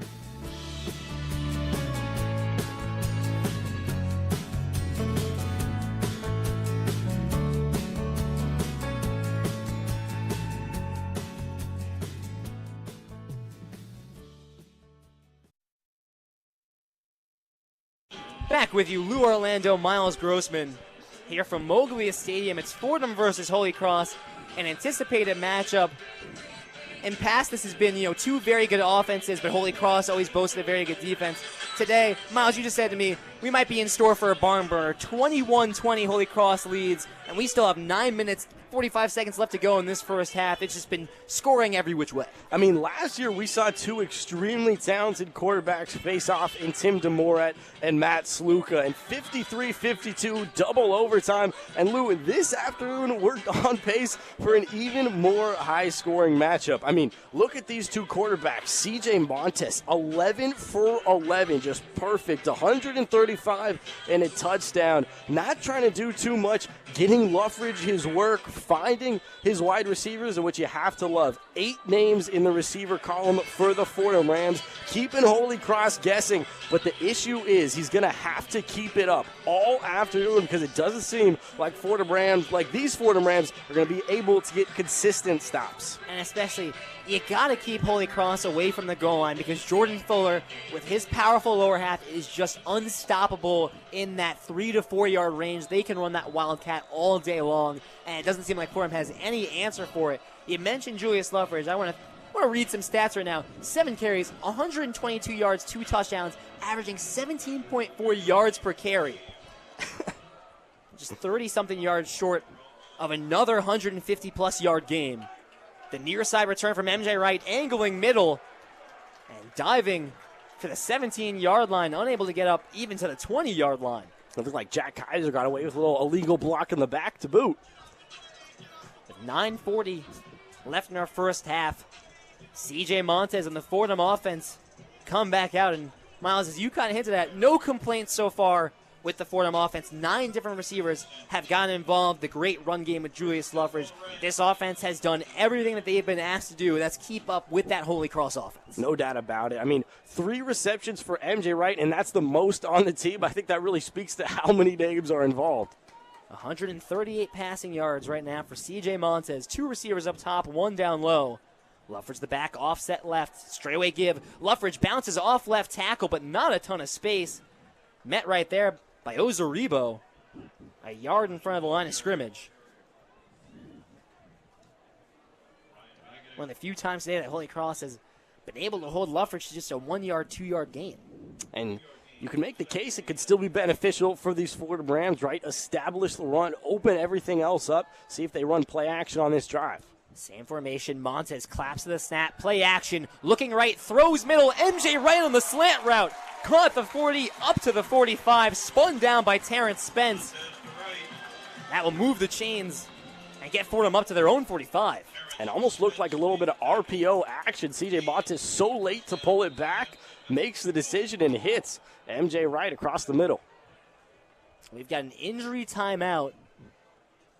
A Holy Cross player down on that far side, getting attended to, was trying to get back to the sideline, unable to. That looks like Frankie Monte, the junior linebacker. Seems to be down on one knee. And you look off into the distance from the press box, you see a bunch of fall foliage. It's nice, but a little bit too warm for these kind of colors, Lou, but it is a very nice fall scene. I mean, you got the trees, you got the barbecue. You can see off in the distance, we've never seen a parking lot filled out like that. I don't know that we've seen Moglia Stadium filled out quite like this. Don't see too many empty seats. We were told before this game that Moglia Stadium was going to be sold out, and when you consider all the fans here, all the fans in the parking lot, this is the most people that have been in this general area for a Fordham football game this season, and it might not be close. And maybe you think about the last couple of years, because, of course, this matchup last year took place on the road 2 years ago. It was really the game of the year once again, and it's been a while since Fordham has had this kind of excitement on Family Weekend. It's so nice to see.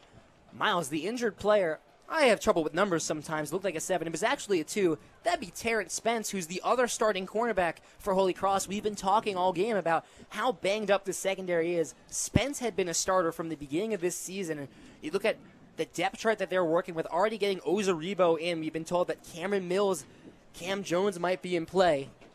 And even Elijah Hopkins, they convert. He's a wide receiver, and they told him, hey, get ready. You might have to play defensive back today. And another injury to that Holy Cross secondary that's already missing an All-American. Yeah, coming into today, we already knew about a couple of injuries in that second unit for this Holy Cross defense. It all really started with Devin Haskins, the fifth-year quarterback. Last year, all Patriot League first team, set that Patriot League record with 4 blocked punts. He got it done in special teams and on defense. They've been without him since week 2. Same with Jake Marlowich, a junior free safety. They've been without him since that pivotal week 2 loss. I mean, even that last week, Eli Thompson goes down. Just a number of injuries. It's really been tough sledding if you're this Holy Cross secondary. Spence being out would mean that Holy Cross is down 3 of their starting defensive backs from the beginning of the season. And Fordham already has had a lot of success in the passing game. We had highlighted that the secondary might be something they target, and with Spence out, might be even more so. Montes in the gun, claps to the snap, play action, dropping back, throwing deep right side for MJ Wright. The basket catch into the end zone, touchdown, Fordham! What a throw from CJ Montes all the way down to MJ Wright. There is a flag at the Holy Cross 40. As of right now, Fordham has taken the lead back, but we'll have to check on the flag. And you see Ryan Joyce, the offensive lineman of Fordham, with his left arm around CJ Montes, almost in an apologetic state. We'll see what the call is.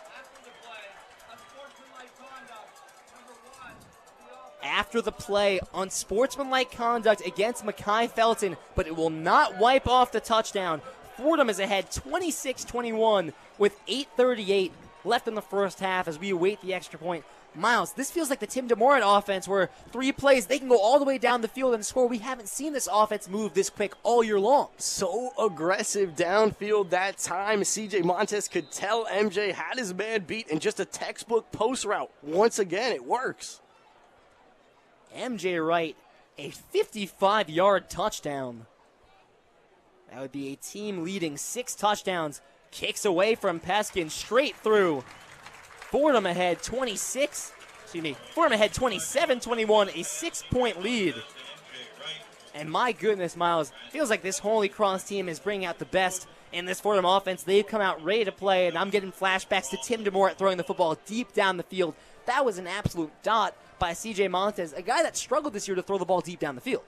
CJ Montes, that's really been the question mark for him. He can be a game manager. We know he can use his legs, but the deep ball, when the deep ball is there, that's when he's hitting on all cylinders. It wasn't there 2 weeks ago. The run game was. The Fordham Rams were still able to hold on, but here, just a different beast when he's aggressive and when he's hitting his men downfield. CJ Montes certainly feeling it today. Now 14 of 15, 218 yards, and an FCS leading 19 touchdowns. Still no interceptions for him this season. It has been a remarkable first year for CJ Montes. Again, all the pressure taking over for a guy that was in NFL camps, the all-time passing leader for Fordham, led Fordham to their best offense ever in program history. This hasn't been the best offense ever in program history this year, but it's been more than adequate, and it's certainly done the job today. CJ Montes has absolutely held his own. A Power 5, not really a Power 5, but an FBS recruit coming out of Southern California. Got that New Mexico offer, doesn't work out there, and he comes over, and now he's making a name for himself in the Patriot League. A really nice game. And Miles, it might be unfair, but whenever you talk about a quarterback, especially in recent memory, if they're going to play for Fordham, I think the question fans ask is, hey, can they play against Holy Cross? A short kick from Peskin, a pooch kick to the 42-yard line. Fair catch caught right there. Holy Cross, excellent field positioning. I'm not sure that Peskin meant to do that one. I think he shanked it. It's an interesting situation because they do have the dangerous duo of Jalen Coker and Justin Shorter out there for returns. So maybe coming off a decent Shorter return, Conlin elect to do the pooch, but I'm not sure if you're meant to do that much of a pooch. Right, we've seen Peskin target the second line around the 15, 20-yard line. I think took a little too much power off of it. Yes. Shotgun snap to Pazanski, drops back. Fordham sends 5. Pazanski steps up. He'll look to run for the first time today. Conway's right there to meet him at the 45. Just a gain of 2. And Pazanski using his legs for the first time today, doing his best Matt Sluka impression. Of course, he's not as good as the 215-pound senior, but few are. Few are, exactly right. 2nd and 8, wide receiver bunch, far side, 8:14 and ticking. On our first half clock, it's Fordham ahead 27-21 after a 55-yard touchdown from C.J. Montes to M.J. Wright. Now Fuller moves over to the right side of Pizanski. The snap, right side screen, Jalen Coker caught the 42, moving up, shakes the tackle, but met by a scrum. Was able to shake off Mike Courtney, but the scrum led by Mathani Paul Swinson knocks Coker down right around the 46-47 to set up 3rd and medium. And a real opportunity for the Fordham Rams. You regain the lead. You have a nice 3rd and manageable. Big spot for the D-line. 3rd and 5 from the 48-yard line of Holy Cross. 2 down low, 1 up top. It's Jordan Forrest, the back to the left. They need the Fordham 47.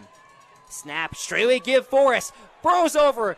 Richard Hofus running past the first down marker and able to get up past the 45 down to the 42. A powerful run by Jordan Forrest, his first carry of the game, and takes Holy Cross into Fordham territory. Yeah, that Holy Cross run attack has been consistent for the last couple years. There it is again. Holy Cross moving quick. There's a flag on the play, right on the snap. Pizanski rolling right, throws for the end zone, looking for Coker. Did he get the feed in? He made the catch. They'll say incomplete. It was in the back of the end zone on the far side. Coker made the catch as he outran Stephen Williams. Say he won't get the foot down, and now we have to check in with these flags. And an aggressive throw there for Pizanski. See what the call is. And it looked like, surely as you hear the call on Fordham there, that he realized it was a free play. 2 flags flew, and he took the deep shot there. Nevertheless, it'll be 1st down for Holy Cross. The second time today, Fordham's been caught with 12 players on the field, and Holy Cross noticed that, went for the quick snap, no huddle. After that penalty, we'll see what the distance given to Holy Cross is. They were already in Fordham territory. It looks like about 1st and 5. So they're given 1st and 5 from the Fordham 37. 2 receivers down low, 2 tight ends in the line. Fuller the back to the left. Straightaway give Fuller, bursting through the B gap, jumps past the 30-yard line up to the 25. Jordan Fuller having an impressive second quarter. Has been so elusive today, and now an injured player down for Fordham, Richard Hofus. And last year when these two faced off, probably the biggest issue of the day for the Fordham Rams, tackling. They've been pretty solid in that department so far today, but right there, able to get past into the second level. I think it was Switson who ended up taking them down. But nevertheless, you got to do a better job if you're the Fordham Rams on the run game.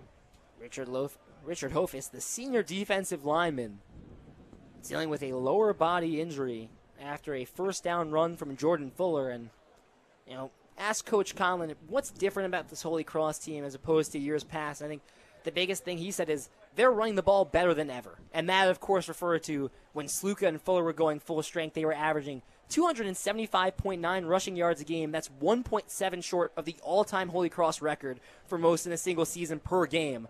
Even without Sluka, Jordan Fuller, a very talented back, and is getting it done, especially here in the second quarter. Fordham having a lot of trouble, as you mentioned, getting hats to the football. I mean, when you think you have 2 names in the backfield in Matt Sluka and Jordan Fuller, those are just 2 special runners. For a QB and an RB to have that type of talent opens everything up. The RPO, the play action, of course, just your normal up-the-gut keepers. I mean, man, this Holy Cross team usually has a plethora of options, and Pizanski's done a good job of really keeping those options open as a second string.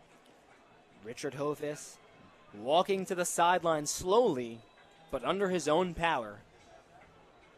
Now, Fordham does have a lot of depth at that defensive line position, but it is a D-line that has been inconsistent this year. 3 sacks 2 weeks ago against Stony Brook. All came in the fourth quarter. Prior to that, none up until the Buffalo game.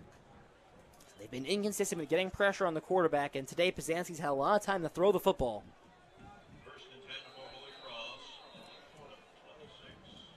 They return to action in the second quarter. 6:35 in ticking. Pizanski in the gun. Fakes the pitch. No, pitches it to Purdy, coming across the left side, bursting past the 15 into the red zone. knocked out of bounds at the 13. Purdy coming across in motion, got the shovel pass forward, and turned it up for a gain of 15. Yeah, the jet sweep really reminded me of NCAA 14 right there. Able to work out there, get up to the 15-yard line, and that's something that the Fordham Rams have not had to deal with so far in this first half. A good job by Bob Chesney and this Holy Cross team to keep Fordham on their toes. On 1st and 10 from the 13, Wildcat formation. It's Fuller and Forrest in the backfield. Fuller gets the snap, fakes the pitch, runs right up the middle, a burst of speed, carrying defenders past the 5-yard line. Did he get into the end zone? The referees walk it out. They're going to say just short right now. Inches at the most, Lou. A 13-yard run that places Holy Cross inches shy of the goal line.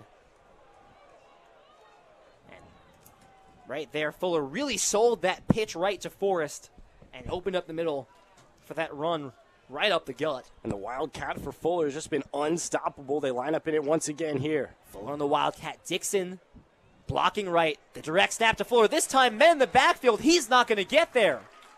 1st and goal from the 1. And finally, the Fordham Rams via Jack Lowe able to get into the backfield on this Jordan Fuller Wildcat possession. He's already got 16 rushing touchdowns on the year. I wouldn't be surprised if he picked up number 17 right here. Pizanski comes back out.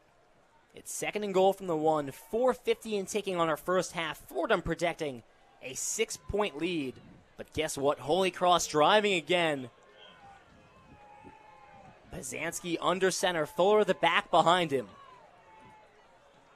Receiver comes across in motion. It's the reverse to Gregory Quinton. Tackle behind the field. Behind the line of scrimmage. Nahil Perkins snuffed that one out. All the attention on Pizanski and the tailback Fuller. And they go with the reverse to Gregory Quinton. But right there, the cornerback Nahil Perkins. And Holy Cross looking to do a little bit too much there. They fake it up the middle to Fuller. They hand it off. Once again, they go with the jet sweep on the outside into Nahil Perkins. Side coming the whole way. And a big 3rd and 2 for these Fordham Rams. You assume 4th down territory. It's 3rd and goal from the 2. 3 backs in the backfield. Phoenix Dixon, Fuller, and Forrest. The direct snap to Fuller. Met once again at the line of scrimmage. Not going to get into the end zone.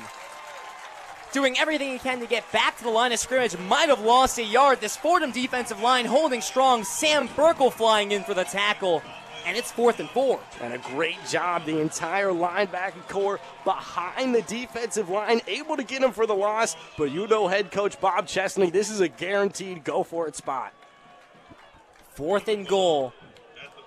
They'll say officially from the Fordham 3-yard line. Pizanski is out there in the gun. It's Purdy to his right. 2 receivers down low. Coker out lone to his right.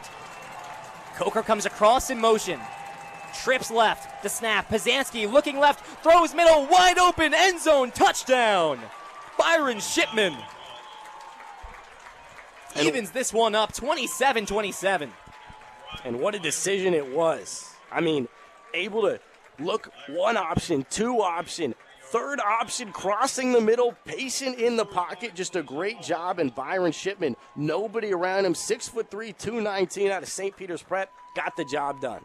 On 4th down and 3, Holy Cross finds Shipman wide open in the end zone for the touchdown. And now here's Valenzuela for the extra point to break the 27-27 tie. Snap the hold. Kicks up and good. Holy Cross takes a 1-point lead with 3 minutes and 7 seconds left in the half. And Miles, you keep thinking about that mixed extra point from Brandon Peskin in that first quarter. Holy Cross takes a 1-point lead. Both sides have gone touchdown for touchdown here, but it's Holy Cross that has a slim lead. And every time you lose the lead on that singular extra point, you're going to think about it. And you know it's on Peskin's mind. You know it's on Conlin's mind. These Fordham Rams are down a whole nother possession because of a missed extra point. 28-27 is as good of a loss as 28-0, right? It takes a whole nother possession. March down the field. You're going to need 3. And, man, you can't feel too great about yourself if you're Peskin in arguably the biggest game of the year. And now think about this. 3 minutes left in the half. Holy Cross starts the second half with the ball. So if you're Fordham and you want to feel good about yourselves, you'd really like to take all the time off the clock here, but get a touchdown. 3:07, plenty of time left in this quarter. Especially with the way that this offense has been operating.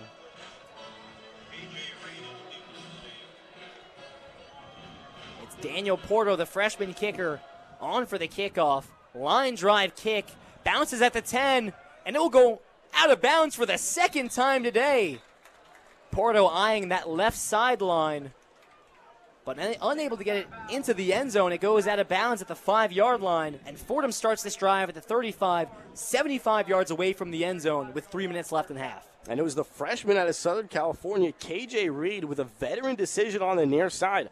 No guarantee that one dribbles out of play like the first time around, but it ends up at the very last second, 2-yard line, takes a little bit of a bounce out of bounds, and the Fordham Rams will get it started at the 35. You know, the freshman, KJ Reed, is getting some love on the sidelines for that decision. With 3:07 left in half, all of Fordham's 4 touchdowns today have taken less than 3 minutes to complete. High snap. Montes fakes to Luffridge, throws left side, out of bounds, a wobbly spiral. Luffridge is blown up in the backfield on that play fake. Yeah, another one of those RPO plays. Montes able to pull it back. Just a little awkward releasing on the far side. I believe looking for Mekhi Felton. Heaved it out of bounds right into the Holy Cross sideline. So 2nd and 10 from the 35. 2 up top, 1 down low. Tight end right. Luffridge offset left. Now Luffridge motions to the right side. Montes claps to the snap. Play action. Rolls right. Finds Jaden Allen in the near flat. Up past the 40-yard line. Knocked out of bounds at the 43. Sets up 3rd and 2. And Jaden Allen marks the 10th receiver to get a catch in this first half from CJ Montes. Special stuff. Fordham moving quickly. 3rd and 3. Play action. Montes looking left. Throws middle. Garrett Cody able to bring it in as he takes the hit into Holy Cross territory at the 43. And it looks like we do have the hold in the backfield. A disappointing situation for Fordham. Not the first time today that Fordham has picked up a key first down and had it brought back by a penalty.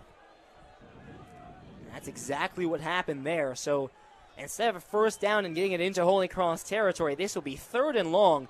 3rd and 13 from their own 32. They need the 45. Boy, you go from a first down in Holy Cross territory to 3rd and long at your own 30. Trips left. 6 in the secondary for Holy Cross. Ball on the near hash for Fordham. Montes facing 4. Throws left. A diving grab. Mekhi Felton at the 44-yard line. He'll be just short of the first down. With 2:10 left in the first half, does Fordham keep the offense out there? They're on their own side of the field. And it sure looks like it here. 4th and 2, it looks like, from the 43. They'll keep the offense out there. 2 receivers either side. Luffridge offset left. 6 in the box for Holy Cross. 4th and 2 for Fordham. The snap. Montes pulls it back in the read option. Wide open. Green grass ahead. He slides down past the 45. A great read on the read option by CJ Montes. Julius Luffridge unfortunately gets the brunt of that fake, but Montes keeps it and no one near him as he wheels up left. A beautifully run RPO there. Colin Reynolds, the D lineman, blew it up in the backfield, but Luffridge didn't have the ball. What a play. Now into Holy Cross territory. Play action. Montes facing pressure. Throws deep left side for Garrett Cody. The over-the-shoulder catch and into the end zone. Touchdown, Fordham. Fordham takes the lead with 1.5 minutes left to go in our second quarter. It's Garrett Cody, the 40-yard touchdown grab. Garrett Cody been the big play guy for a number of years. He's used to Tipton Morat, but man, does he get along well with CJ Montes. Busted up the far sideline, and man, just his 3rd catch of the day, and surely his biggest of the second quarter. This Fordham offense is playing outside of their mind right now. As Peskin comes on for the extra point. CJ Montes, his 3rd touchdown of the game. Snap the hold, kick clears the line, and good. Fordham has put up 34 points in the first half.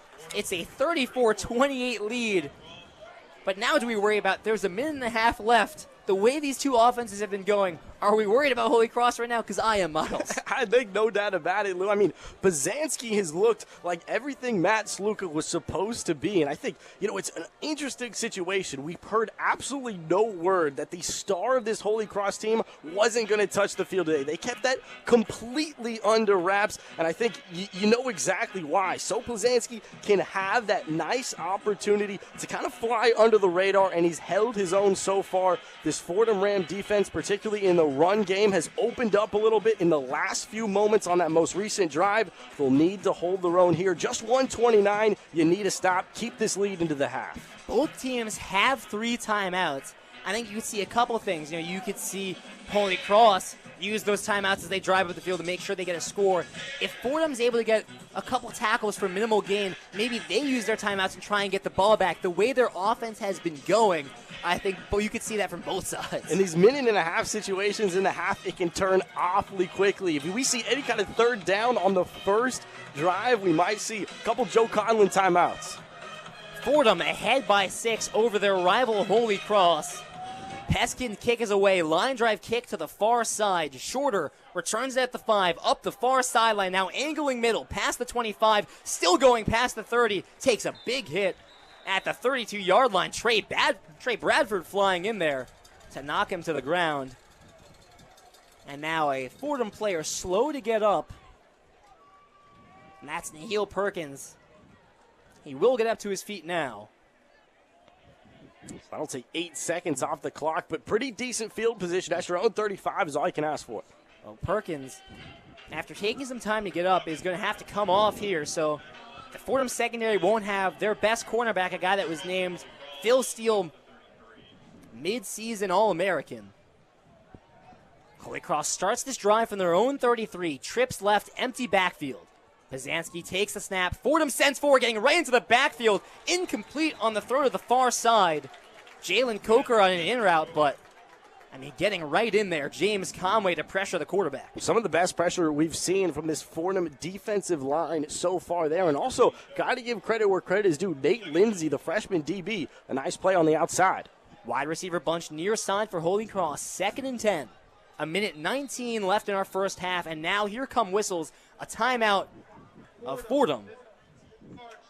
And Fordham didn't look like they liked their defensive look that time. Joe Conlon, Allen Gant come together, whistle for the timeout. 1:19 left in our first half, and again, Miles, our question here was, can this Fordham defense that has been much improved from last year, can it hold up against this Holy Cross offense? So far, the answer has been no. But you can only take it one drive at a time, and right here, all you're trying to do is take a lead into halftime. And if you're the Fordham Rams defense, you're thinking, well, the Fordham offense has done their job, but they're getting off the field too quick. I want them to eat up more possession now. This is a group that keeps having to get back out on the field after maybe those 2-3 minute Fordham scoring drives. Miles, that's a great point because Fordham scored 4 times, but only 13 minutes of time of possession. And that's because all those deep strikes, all those quick scores, the defense has been out there a lot. Yes, a little bit gassed, you might say. Pazanski in the gun, the give to Fuller, running right, met the line of scrimmage, driving the pile forward for a few. Able to get up to the 38-yard line, call it a gain of 4. The timeout from Holy Cross with 1:14 left. And curious to see Holy Cross use the timeout there. With still time on this clock and now a 3rd down situation. They don't force Fordham to take the timeout. Holy Cross takes the timeout to talk things over. Exactly right, Lou. I thought Joe Conlon was going to be the one saying, hey, we need to stop this game right here. If we get a stop on 3rd down, we'll have about a minute left with a 60-yard field, and that's all it seems C.J. Montes and this offense has needed. It's happened like that so far. But obviously, Bob Chesney, a super aggressive head coach, surely going to cook something up. This is a 3rd and 5 that Holy Cross desperately needs just for momentum purposes. Even if you don't score heading into the half, you need it to keep this drive going. Chesney, supremely confident in this group, and I think rightfully so. And if you're thinking about it from his perspective, hey, if you get the first down, you're right near midfield, and all of a sudden you still have time to get points on the board. So he's thinking long-term here about, we're going to get this first down, and then we're going to keep driving down the field. Pazanski in the gun, 2 receivers either side. 3rd and 5 from the 38. They need the 43. Snap. Fordham sends forward. Pazanski throws right past the first down marker. The catch by Jalen Coker at the 47-yard line. Guess what? Holy Cross moves the chains and that timeout from Chesney proves to be a great move. And a great job by Coker. One step, catches the football, gets out of bounds. First down, stop the clock pretty much immediately. 1:09, still a good chunk of time. 1st and 10 from the 47. Trips left for Holy Cross. And now they'll look to the sideline for the call. Minute 9 left in our second quarter. Looking left, throws left. That's brought in by Jacob Peterson, the backup tight end. Gets his helmet knocked off by James Conway on a big hit, but able to pick up the first down as he gets up to the 40-yard line. It looks like his helmet must have been a little loose there. It wasn't much of a hit, but the chin strap wasn't locked in, but it does stop the clock at 1:02. And minute 2 left in our second quarter. It's Holy Cross in Fordham territory. And now you think about this, a couple things.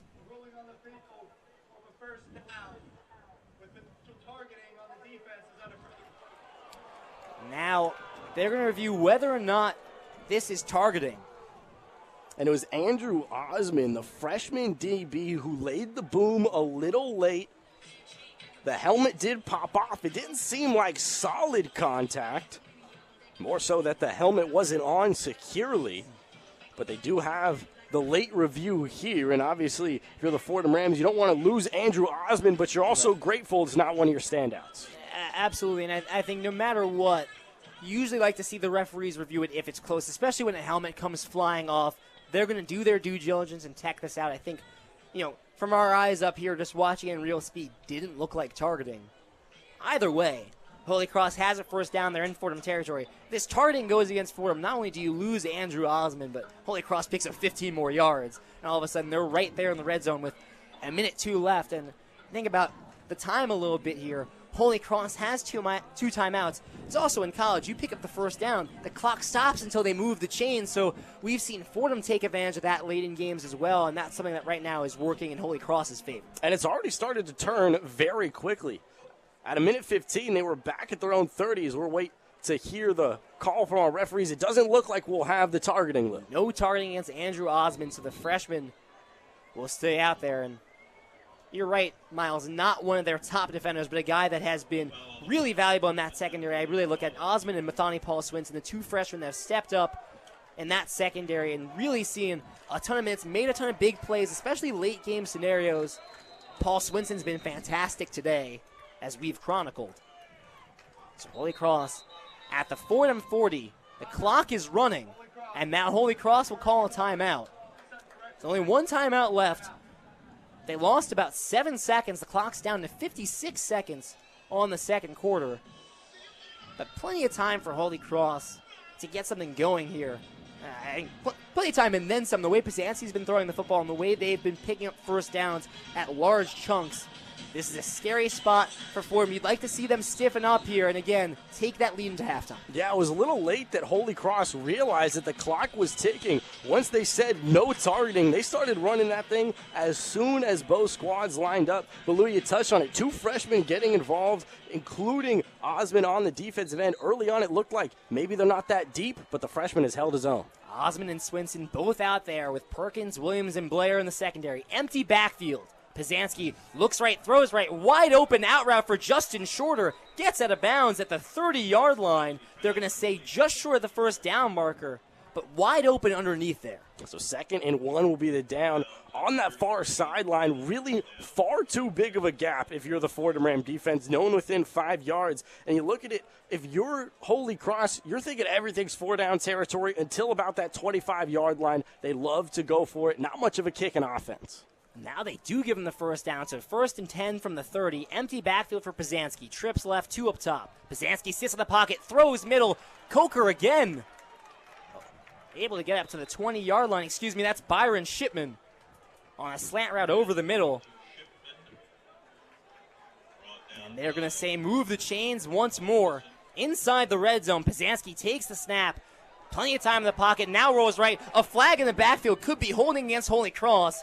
Barletta forces Pizanski out of bounds at the 19-yard line. But we'll see the flag came in the backfield. And you're exactly right. Matt Jaworski had some great pressure. It'll be the hold on Eric Sohan. And it was pretty dang obvious. I mean, he got his pancake, he got him on the floor, and then he just held him there. Some offensive line coaches would say, hey, that's textbook. Not according to this referee. Fifth-year right tackle Pat McMurtry is calling for holding there. So it's 1st and 20 with 35 seconds left. Holy Cross has the ball on the Fordham 28. 2 receivers either side. Pazanski in the gun. Forrest motions out left now. Empty backfield. Pazanski sits in the pocket, now faces pressure, trying to step up. He throws and just able to get to the near sideline. Maybe a receiver near that ball. Very close. The referees say no foul for intentional grounding as Blake Youngblood was in the end zone in the area of that throw. But great pressure there by Cloudy Robinson and Eli Armstrong. And some great pressure up front, no doubt about it. Eli Armstrong was pulling him to the turf. He got rid of it about 15 yards short of Youngblood in the end zone. Still no call. 29 seconds left. 2nd and 20 from the 28. Wide receiver bunch near side. Low snap. Pazanski facing pressure from Jaworski. And Jaworski takes him down at the 42-yard line. Matt Jaworski tripped, got back up, and took out the legs of Joe Pazanski. A monumental sack here at the end of this first half. Moves Holy Cross back 3rd and 33 with 22 seconds left. And Matt Jaworski has just come alive on this drive. 2 clutch sacks 2 weeks ago late in the game. He gets the holding penalty on the offensive line here. That backs him up 10. He continues his pressure, and then he finally gets the sack. And, man, looking at a 41-yard situation, 3rd and 33 with 23 seconds. The Fordham Rams have done everything they needed to do late in this second quarter. Holy Cross uses their last timeout. Miles, we said once Holy Cross got into Fordham territory, hey, the defense needs to stiffen up. It would be such a gut punch to let up a touchdown here at the end of the half. What does the defense do? All of a sudden, that D-line getting pressure. I think that's where it starts, right? Making Pazanski uncomfortable. And that D-line getting pressure. Matt Jaworski gets the sack, the reigning Patriot League Defensive Player of the Week. And this Holy Cross offensive line is a tough group, as we'll have the Fordham timeout. They didn't like how they were lined up on 3rd and 33. But this Fordham defensive line has faced a couple really solid groups. I remember when we headed up to Buffalo, that Buffalo offensive line looked like 6'6", 300 across the board. I mean, a couple of MAC guys that just were born to play FBS football, and Jaworski and co. still got that pressure. And you think about that Buffalo game, right? Wasn't a ton of pressure in the first quarter where things turn around in the second quarter, and particularly in the second half. Guess who led the way? Matt Jaworski. He's been the top guy on that defensive line. Again, this Fordham defensive front has essentially been without Alfonso Dixon all season. Alfonso Dixon now playing as he recovers from that knee injury, but they really haven't put them out there on the line that much. So it's been Jaworski, named to the preseason All-Patriot League team this year, that's been getting it done. 3rd and 33. From the Holy Cross 41, 23 seconds left. Fordham protects a 6-point lead. The snap. Fordham sends 4. Pazanski time in the pocket. Throws deep far side for the end zone. Waiting to see who came down with it. A touchback. It's intercepted by Fordham. Couldn't see who came down with it. Holy Cross. Fordham comes away with it. An interception by Nihil Perkins, his 3rd of the game. And Miles, that ball just got swallowed up into a scrum. I think we knew it was caught. We didn't know who caught it. Nihil Perkins wins the battle. And about 6 bodies in the end zone there. Pazanski threw it up, and it was worrisome for a moment there. Looked like it could have come down with somebody in white, but you hear the ruling over the PA. About 8 guys in there. Perkins the name that comes down with it, and the Fordham Rams will have the lead heading into half in the Ram Crusader Cup. Gotta feel good. Joe Pazanski throwing for the end zone and throws his first interception of the game. The Fordham offense back out there with 14 seconds. Snap to Montes. Left side give. Outside for Luffridge. Stuff arms the defender and moves up near the 25, calling a gain of 4. And Fordham content to let the clock run out on our first half. Miles, I'm not joking around when I say our score at the end of one half, 34 Fordham, 28 Holy Cross. Hope you had the over today. It's been a battle of offenses right now. Not a ton of defense, but both offenses have been just showing out. Unstoppable. CJ Montes, 13 of 14, a 93% completion completion percentage, 138 through the air and a touchdown. He's really played his best game of the year with some weight on his shoulders. You got to love it. With Fordham taking a 6-point lead into halftime, we will send it back to our Rose Hill studios. Evan Harkin and Ben Oppenheimer have your one-on-one halftime report. The one-on-one halftime report.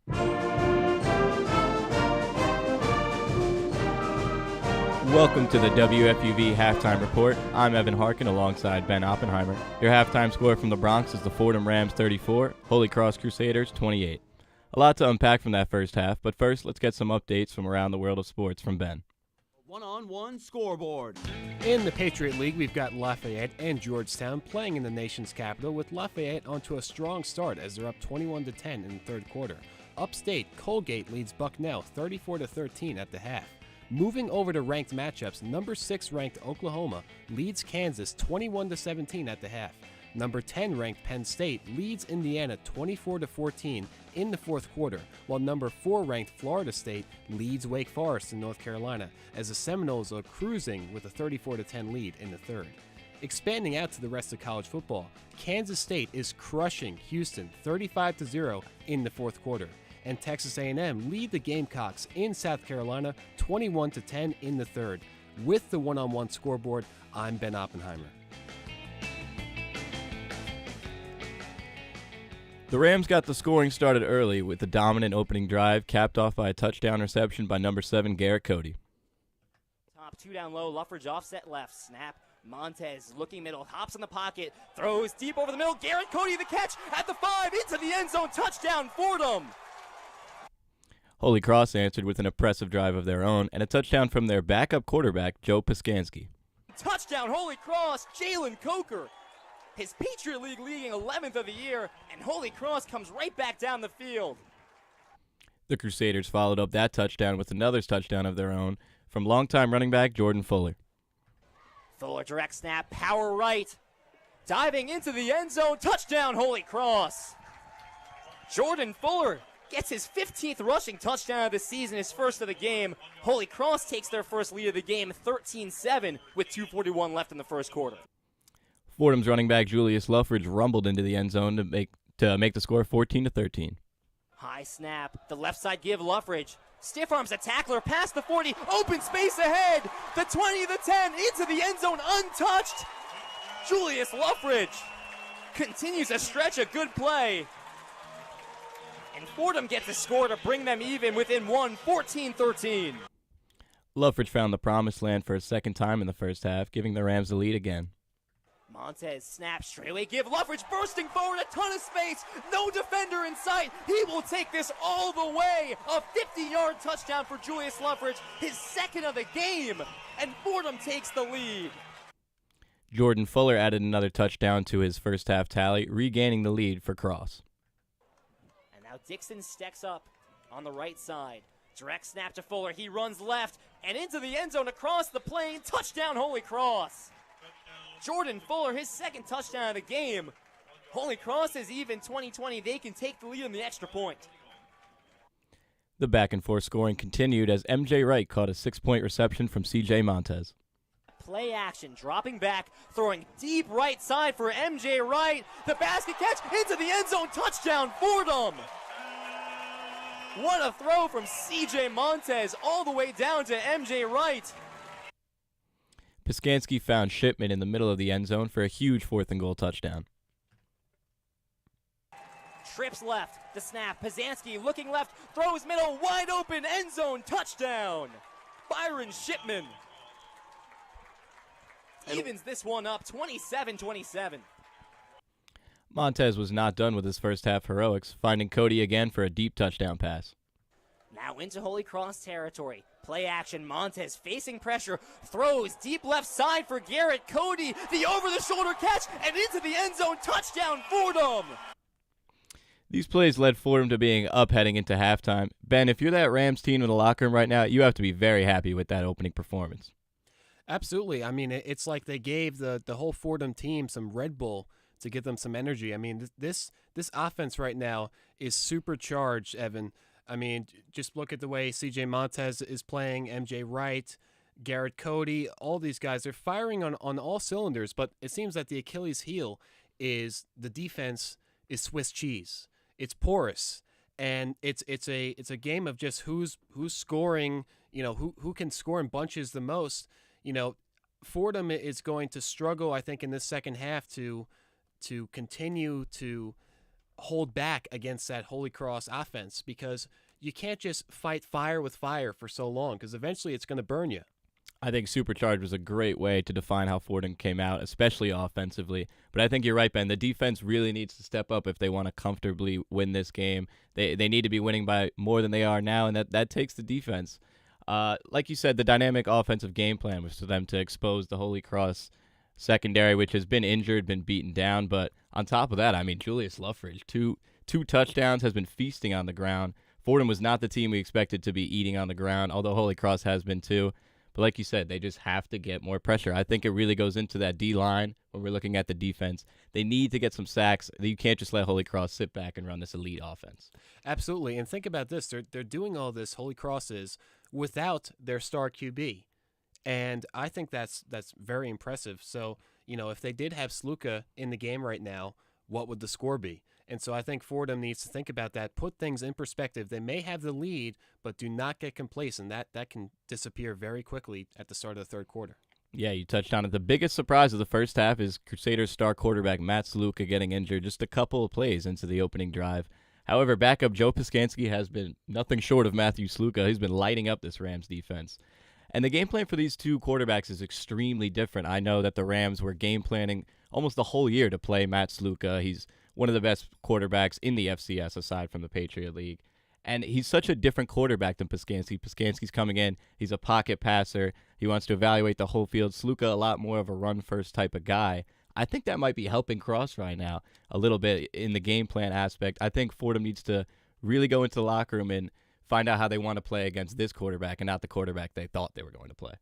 Right, and that takes adjustments in the game plan, just having to change your whole strategy on the fly like that. That's difficult, but that's part of the game, and they're just going to have to adjust and see what they can do, what tools they can use to slow down this Holy Cross offense. Now, the Rams have went to the locker room at half multiple times, beating Cross in the recent past. They have to preach mistake-free, penalty-free football in the locker room right now, because that's Holy Cross's MO. That's what they do against Fordham every year. They seem to do it every game. They just don't have sloppy plays. They don't have penalties, and they really play a clean, desirable football game.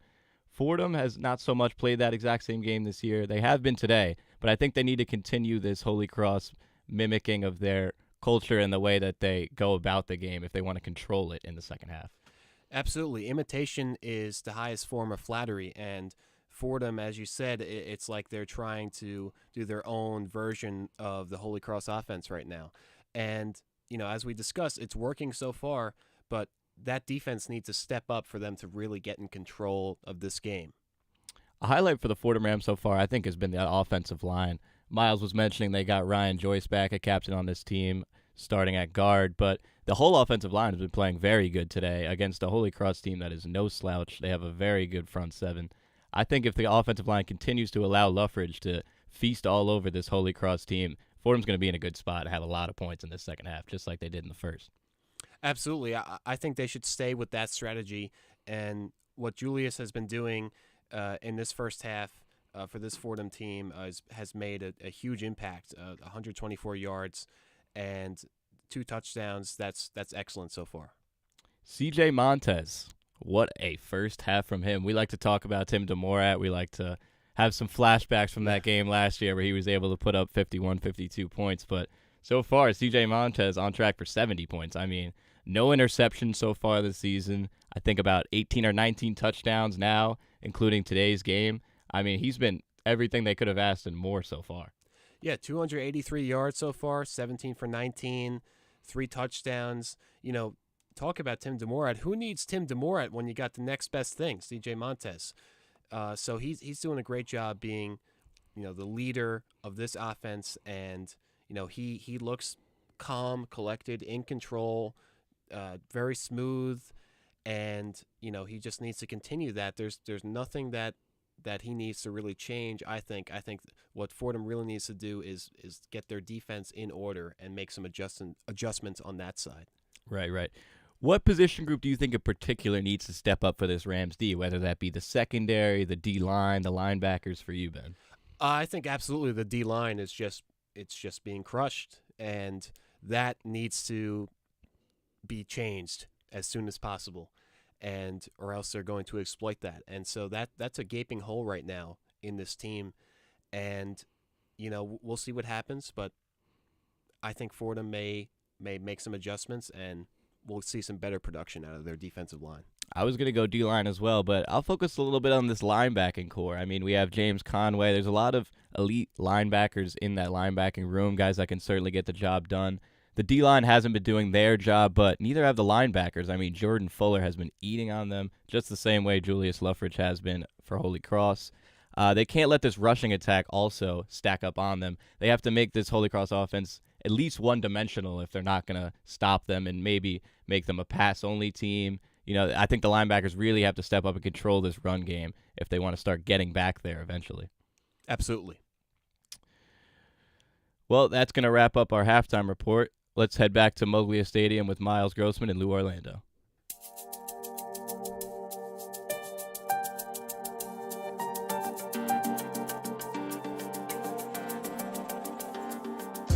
Hey everybody, I'm Lou Orlando. And I'm Brian Raybacks. We're your two broadcasters for the 2023 Fordham football season. Follow along as CJ Montes, MJ Wright, and James Conway look to lead Joe Conlin's Rams to a Patriot League title. You can listen to us all season long on 90.7 FM and WFUVSports.org. WFUV Sports, the flagship station for Fordham football.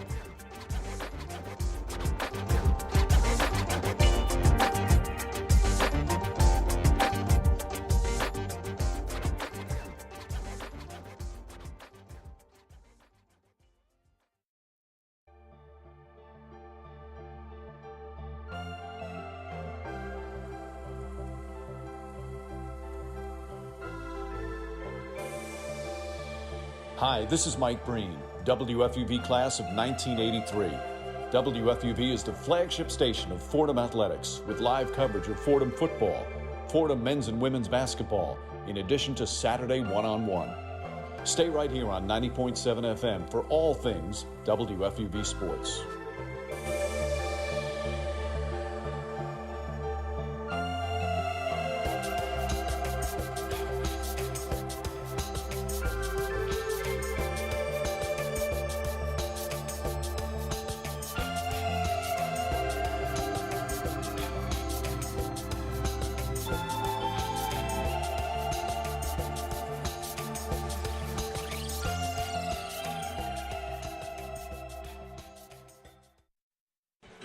Back with you from Jack Coffey Field at Moglia Stadium, and one half of play, 62 total points. It's Fordham leading 34-28.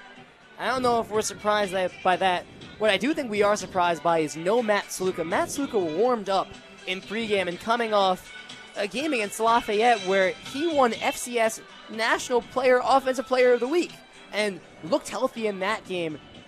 Andrew Bogish, who's broadcasting on TV, reached out to Holy Cross's SID. No update. So we have no update on Matt Sluka. I guess that means that he might be able to come into this game at some point, but it's been Joe Piskanski through one half, and really the offense hasn't lost a step at all, right? It's Fordham leading by 6, and really only because Fordham got the ball with 3 minutes left and was able to get a stand, an interception by Perkins in the end zone, and that's what's given Fordham a 6-point lead as they're looking to beat Holy Cross for the first time since 2016. That's a really interesting situation, Lou. No word at all about Matt Sluka, the star of this Holy Cross team. And I mean, this is someone who we thought would be the most dangerous quarterback Fordham would have to face all year. He certainly was last year, maybe outside of that FBS Ohio game, but Matt Sluka is scary, and the fact that the Fordham Rams get to dodge that is huge. But 28 points given up if you're the Fordham Rams in the first half is just not going to cut it. You're lucky you've been bailed out by a prolific offense in Luffridge and Montes, scoring 34 points.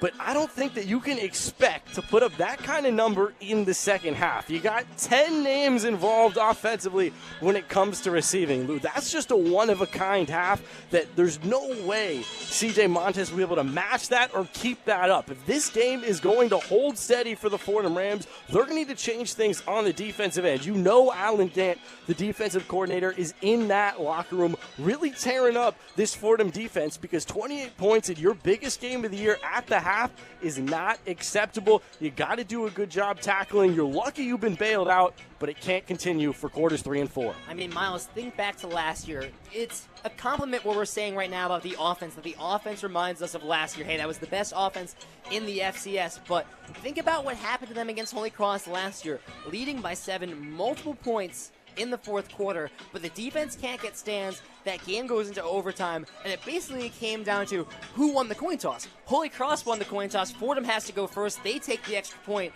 Holy Cross had the advantage of going for 2 and just walking off, and that's what they did, a 53-52 overtime win, same time last year.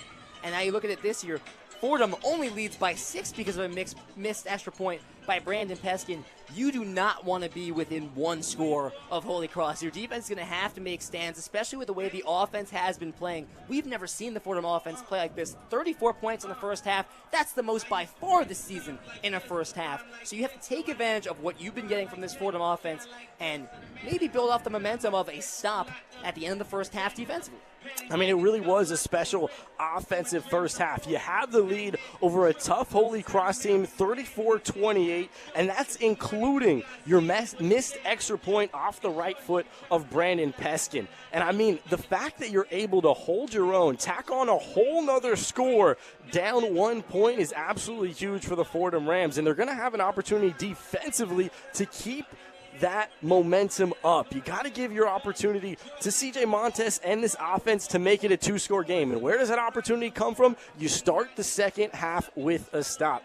We really have shown that, Jordan Fuller and this run game is impossible to stop. You want to keep them out of those 3rd and man jewels, because that's where they're oh so dangerous. If it's a 4th and 1, 4th and 2, it's almost guaranteed that Fuller or another man out of this backfield is going to be able to convert. So the Fordham defense has to get it done on 1st and 2nd down. If it's 3rd and manageable consistently, Holy Cross is going to get 7 on the board seemingly every possession. Coach Conlon preaches clean, mistake-free football.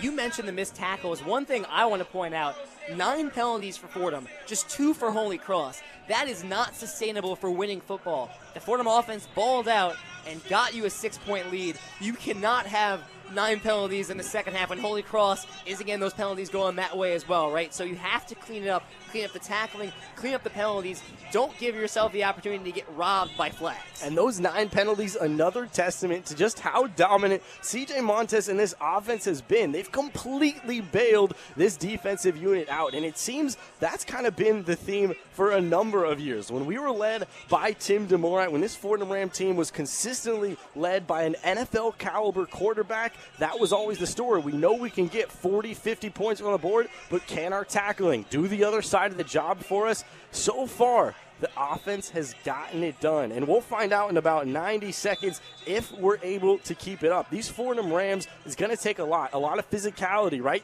The defense was on the field for the vast majority of that first half. The possession just dominated by Holy Cross, and a lot of that has to do with the deep shots capitalized on by Fordham, but nevertheless, you're out there for those minutes, you're going to get tired, and you don't want it to be a war of attrition for those Fordham Rams down the stretch. With all that said, how big is it to go into halftime with a lead over Holy Cross? This team that has won the Patriot League title the last 4 years has beat Fordham in their man-to-man games the last 6 meetings. Fordham hasn't beat Holy Cross since 2016. That was at Yankee Stadium. Chase Edmonds had 4 touchdowns, and Kevin Anderson threw for 400 yards. So this is a team that, in Holy Cross, has had Fordham's number, has been the elite team in the Patriot League. And when you're a Fordham fan, when you're on this team, you basically know that winning the title means beating Holy Cross. Now, the difference this year is that because Holy Cross has lost to Lafayette, You beat Holy Cross, that doesn't mean you have the title. You still got to go out and win out because they've lost a conference game.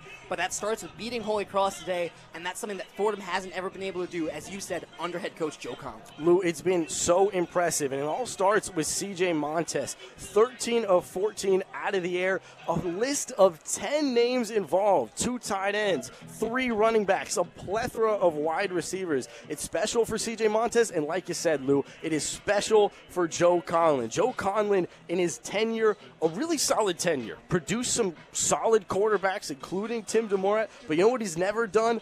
Beaten Holy Cross. 0-6 in his tenure at the helm of this program. Then you look at the other side. Bob Chesney. It seems that he's had Fordham's number his entire career, 5-0. You know that starts to make your blood boil if you're head coach Joe Conlin. It's an opportunity to really solidify what your era of Fordham football was. And then for your quarterback, CJ Montes, you come over from an FBS with absolutely no guarantees, taking over for a special arm in Tim DeMorat. And this second half is where he can really solidify his spot as a special quarterback in Fordham Ram history, live up to the hype in every way. And, CJ Montes hasn't been here for the years where Holy Cross has built up this rivalry with Fordham and has beat Fordham, and the hatred that a lot of Fordham fans have towards Holy Cross. But I'm sure he's been brought up to speed, and you have no doubt that even when they talk about, they don't want their players to be thinking about Holy Cross during the game, you know that this entire season has been leading up to this game, that it's been circled on their calendars metaphorically, and that this is a game that they knew they needed to come out strong. Look, Lou, they got beat Holy Cross, plastered in their locker room 365 days a year. I asked about it before the Wagner game. Is that going to come down? They said, no, that is our Ohio State, Michigan. We think about it ahead of every week. It's a powerful statement in that locker room, a powerful motivator. We're set for football here in the second half. Peskin charges, puts toe to leather. Kicks away to the near side. Justin Shorter right up the middle. Past the 20-yard line, the 25, up past the 30, spun down at the 33-yard line. We've got some scrums going on the near side. Andrew Osmond getting into it with Frankie Monte. And Justin Shorter almost broke that one loose and then almost lost the football as he came to the turf. So a real up and down start to this third quarter. It'll be Holy Cross moving left to right to start this second half. Fordham wearing all black. The first time this season we've seen them in their black jerseys. Holy Cross, white tops, black shorts. Ball on the far hash. It's Pazanski still out there to start the second half. Snap, play action. Pazanski throws left side flat. Tyler Purdy up past the first down, tiptoeing along the sideline into Fordham territory. Past the 40-yard line, completely flipping field position with one play. Right off the bat, a 30-yard gain, just busted it up the sideline. And once again, tackling was the issue in this game 365 days ago. Once again, to start the second half, the Fordham Rams are going to have to be better in that department. Fordham has a 6-point lead, scoring 34 points in the first half. But it's Holy Cross that starts the second half with ball. Quinton comes across in motion to straightaway give Jordan Fuller. Jaworski makes contact at the 39-yard line. Fuller will drive forward and be brought down right there, a gain of 4. So already setting up this second and manageable, possibly third and manageable coming up. That's not the start you want for these Fordham Rams. Looking a little soft out the gate in this third quarter. 2nd and 7, just a minute into our third quarter. 2 receivers up top, 2 tight ends on the line. And now Pazanski will look towards the sideline for the play call. 14 seconds on the play clock. 7 in the box for Fordham. Snap, right side give, Jordan Fuller up past the 40-yard line. Colby Spencer in there along with a slew of Fordham defensive players to limit that to a gain of 3 and set up 3rd and 4. A pretty solid job on this set of downs, Lou. 3rd and 4, an opportunity to hopefully prevent any further points, but knowing this offense and knowing head coach Bob Chesney, this is 4-down territory at 3rd and 4. In this situation, you're just looking for 2 yards. Set up 4th and manageable. 3 running backs in the backfield. They all have their hand on the turf. It's a QB sneak up the middle. Do they get to the first down? It's right at the 34-yard line, and they're going to move the chains. Tyler Purdy able to move it up and get the first down on a funky formation. 1st and 10, Holy Cross. And Lou, becoming a bit of a theme to begin this third quarter. Not much resistance when it comes to the interior run game. Pizanski will go under center. There's 3 running backs behind him. No receivers in the formation.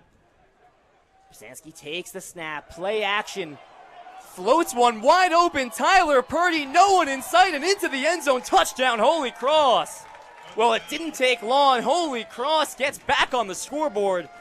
We're tied 34-34 as Fordham bit on that play action. And an absolute lapse defensively. Steven Williams was the nearest defender, and he was about 10 yards behind Purdy. Absolutely no chance for the Fordham Rams, and it already took about 2.5 minutes, and now all it takes is an extra point to take over the lead. We've seen that formation a few times in this game. Pizanski under center, 3 running backs in the backfield with their hands on the turf. That's the first time they've passed out of it, and Fordham got sold. Valenzuela on for the extra point to break the 34-34 tie. Snap the hold, kick is up, and Valenzuela stays perfect. Holy Cross takes a 35-34 lead. Just 2.5 minutes into our second half. And we'll take a quick break. You're listening to Fordham Football on WFUV Sports.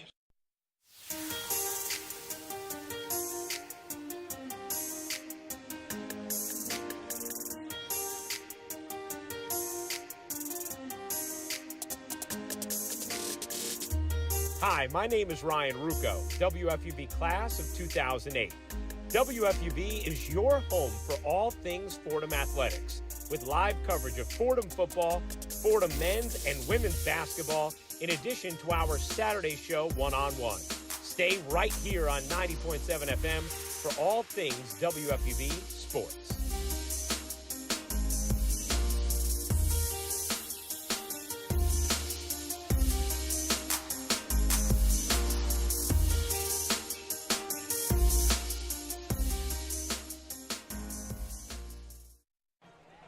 Lou Orlando, Miles Grossman, family weekend on Rose Hill. It's the Ram Crusader Cup.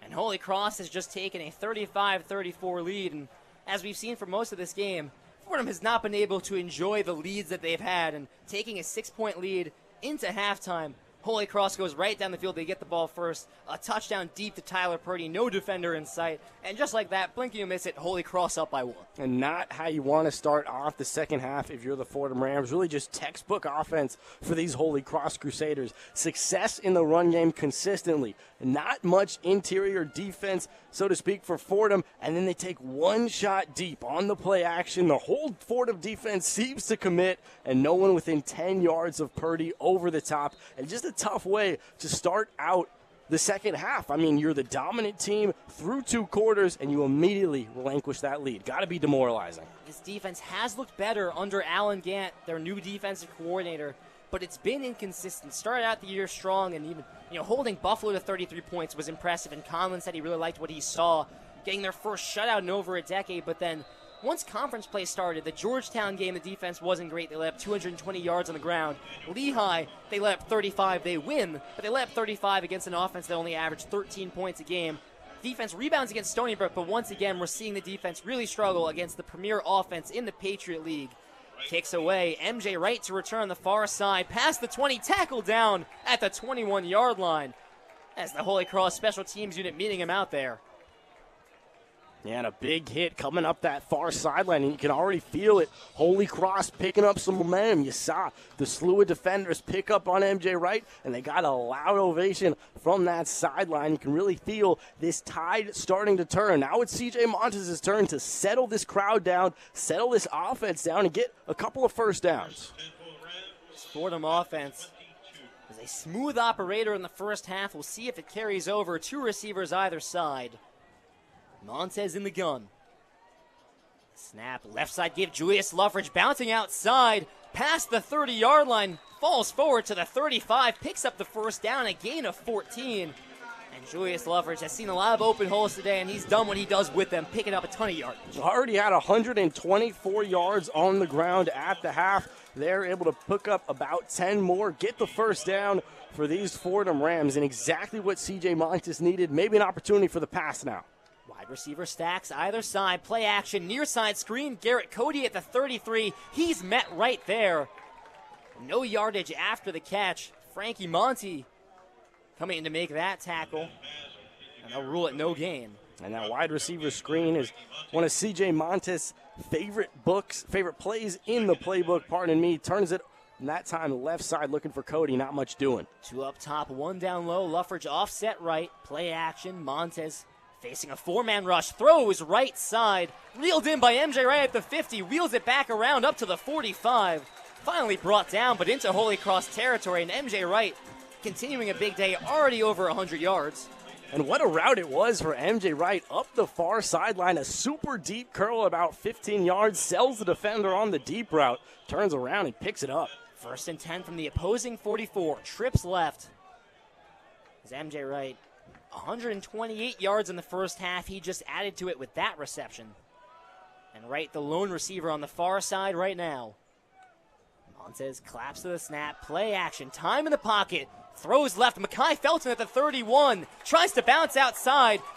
A couple juke moves and won't end up going anywhere. As nice containment by that secondary and Stu Smith. And C.J. Montes picked up right where he left off in that first half, getting a number of names involved early, hitting no man twice early in the third. Just 2 incompletions in the first half. He's been perfect on 2 pass attempts so far. Montes in the gun, 1st and 10 from the 31. Straightaway give, Julius Lough bounces off a tackle, moving up for a couple more, gets past the 30-yard line, up to the 29, a gain of 2. And one of the rare times that Julius Lough really gets met up the middle, still falls forward for about 1.5 yards. 10 minutes left in our third quarter. 35-34, Holy Cross leads. It's 2nd and 8 from the 29. Montes, high snap. They give to Lough up that B-gap left side, and again, not a ton of room. Holy Cross filling the gap well, and Lough doing everything he can just to get a yard.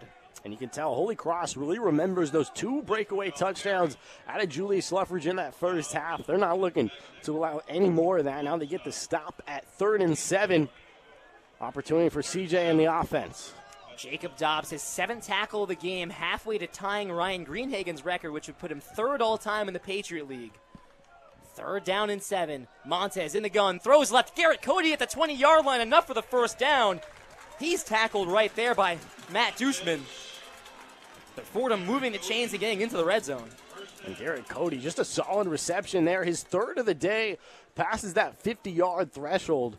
And, man, he can hurt you in a variety of ways. Ball on the left hash. Montes in the gun, 2 up top, 1 down low. Lough offset right. Fresh set of downs from the Holy Cross 18.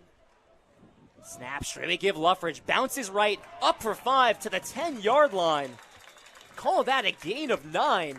As Julius Lough sidestep 1 tackle, and then you see that speed burst a yard shy of the first down. And C.J. Montes has done such a good job in the pass game. Holy Cross unable to stack the box there, and Lough capitalizes.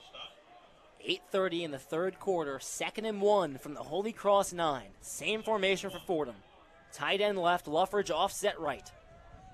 Holy Cross has 5 on the line, 8 in the box. Snap, the give to Lough. Met right at the line of scrimmage, trying to drive the pile forward. Looks like he'll be short. And set up a 3rd and inches. Yeah, Fordham sticking with the RPO action up the middle again. This time they hand it off to Lough, but nothing doing. Looks like 3rd and about a foot. 4 down territory for the Fordham Rams, trailing by 1. 7:50 left in the third quarter. Montes in the gun, Lough offset right, 2 receivers up top, 2 tight ends in the line. Snap, the give to Lough right up the middle, has the first down, up to the 5-yard line. The scrum stopped there by Jacob Dobbs and co. But Lough picks up 5, picks up the first, and now Fordham in a 1st and goal.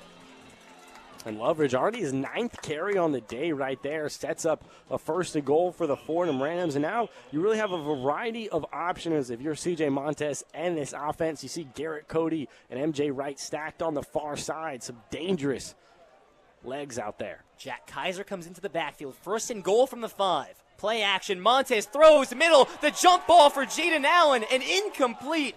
Had it in his hands. The ball knocked out by Terrence Spence, returning to the field after an injury towards the end of the first half.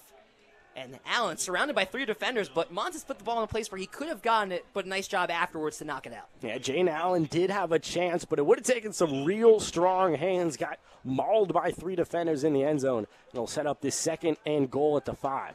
7:05 left in the third quarter. Ball in the near hash. 2 up top, 1 down low. Kaiser stays out there. Montes claps to the snap. Play action, throws, middle. Mekhi Felton into the end zone. Touchdown, Fordham. A crossing route over the middle. A low diving catch by Mekhi Felton. Holy Cross is saying it's incomplete, but for the moment they say touchdown, Fordham.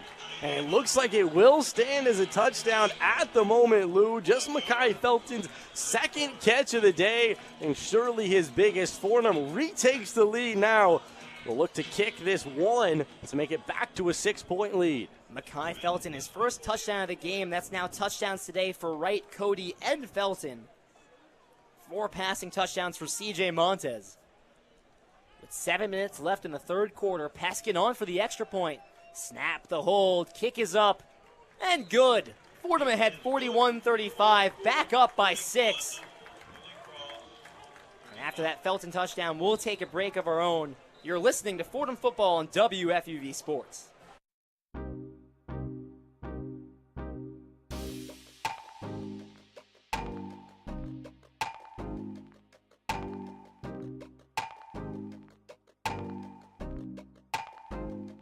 Hi, this is Michael Kay, WFUV class of 1982. WFUV is your home for all things Fordham athletics, with live coverage of Fordham football, Fordham men's and women's basketball, in addition to our Saturday show, One on One. Stay right here on 90.7 FM for all things WFUV Sports.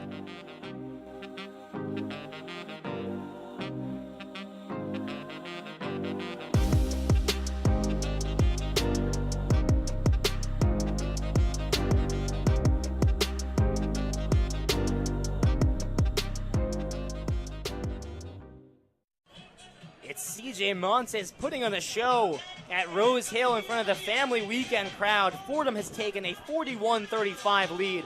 Montes up over 300 yards today, 4 touchdowns, 22 of 25 passing, and he continues this remarkable stretch. And, you know, Miles, we talked about the defense carrying over momentum from the end of the first half into the second half. The offense has done that. I don't know that we ever had any doubt. And I know I sound like a broken record, Lou, but just the definition of complementary football. C.J. Montes able to share the wealth across 10 names offensively. Julius Lough, a special day out of the backfield. And it just really looks like Holy Cross has been unable to commit to any facet of this Fordham offense, getting diced up late. I mean, Fordham has 41 points with 7 minutes remaining in the third quarter. C.J. Montes is really putting up a minimum of Tim DeMorat numbers. Something about this Ram Crusader Cup, man. It just does something to the players in these games. MJ Wright, 6 receptions, 150 yards, 1 touchdown.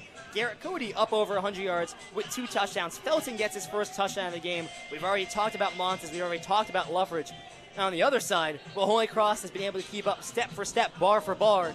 And after that last drive, no reason to think that it's going to be any different here. You have to wonder what's going to be able to buck this Fordham defense, if anything, to force a couple stops here, because it looks like it might only be, the way both offenses are going, it might just take 1 or 2 stops to really give one team the advantage. And Lou, it all comes down to first and second down. Can you be that solid tackling unit up front, set up a 3rd and long, and get off the field?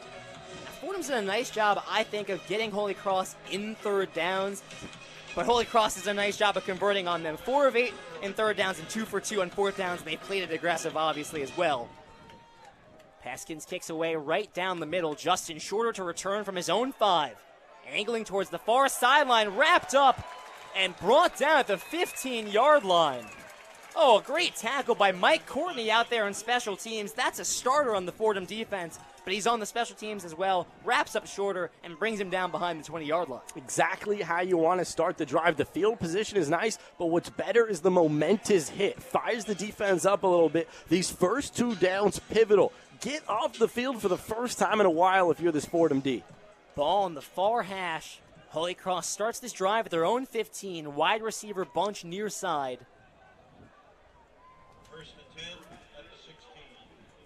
Pazanski the snap, straightaway give Fuller some open space ahead. Bursts up to the 20-yard line. brought down at the 21. It's a gain of 5 as James Conway credited with the tackle. And already 16 carries on the day for Fuller. Matches his total last week at Lafayette. What a workhorse. Wide receiver bunch near side. 6:30 left in the third quarter. 2nd and 5. Fordham, 4 on the line. 2 linebackers in the formation. That's Conway and Preto. Fuller to the right of Pizanski. Play action. Pizanski throws near side. There's a flag. It's a screen route to Shorter.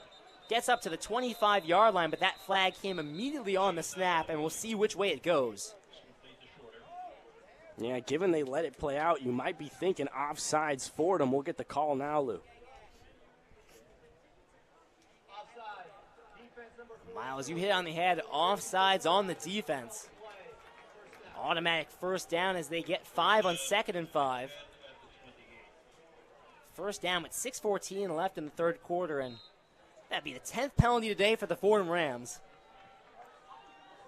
And luckily they were able to avoid it on the previous drive, but it didn't so much matter, Lou. Pizanski in the gun. Forrest the back to his right. 1 receiver either side. Shorter comes across in motion. Snap, play action. Pizanski rolling right. Throws on the run. Purdy in the near flat. And moves up past the 30-yard line. A small gain of 2. Pizanski looking deep down the field, but well covered by that Fordham secondary. Yeah, good job. No one open downfield. The dump off is the only move, looking for Purdy. But nevertheless, a solid pickup of 4. Looks like they'll just call it 3. Not a very generous spot. 2nd and 7. 5:45 left in the third quarter. We've got whistles and a stoppage.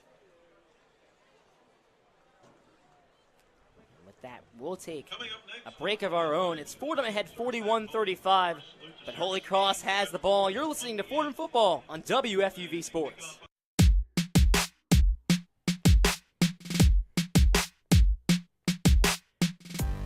Hey guys, it's Nick Palmer, your New York Islanders beat reporter for the 2023-2024 NHL season. Tune into my Twitter at NickPalmer55 for live game updates in addition to pre- and post-game analysis. To get updates on all things Isles, follow me as the Blue and Orange try to bring another Stanley Cup championship to Long Island.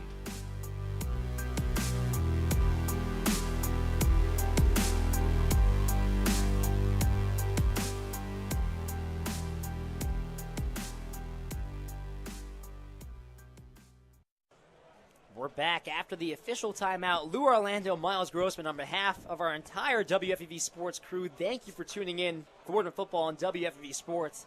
This is a highly anticipated game, the Ram Crusader Cup, a big rivalry, and it's Holy Cross with ball right now. And I think you've seen Holy Cross, and this has been a trend that's carried out throughout this game. Not a ton of effective plays on first down, but it's been second down and third down when they've really made their living. Yes, they've had a few drives where they're moving down the field, first down, but we've seen a lot of this where Fordham will hold them to 3 or 4 yards, and Holy Cross is just so tough to stop in 3-4 down territory. I think you're exactly right, Lou. It's not so much that they're converting every time on first down, but they're setting up third and manageable every single time, and we got a 2nd and 7, yet another circumstance. If you're able to get 3 yards, you get that first down, and that's just what's been working for Holy Cross. A couple deep shots when necessary, but mainly setting up third and manageable and capitalizing. 2nd and 7 from their own 31, ball in the near hash. 2 receivers up top, 1 down low. Pizanski in the gun. Forrest to his left. Fordham in a 4-3. Snap, play action. Pizanski sits in the pocket, throws middle. The catch brought in by Jacob Peterson. Able to take a hit from James Conway with Mathani Paul Swinson in coverage as well. And another nice catch by Jacob Peterson, his second of the day, high-pointing that ball and getting them into Fordham territory. And exactly the matchup if you want, if you're head coach Bob Chesney. Get your tight end coming over the middle, the linebacker, got to trace out with them, and James Conway can't get the stop. 1st and 10 from the Fordham 40, play action.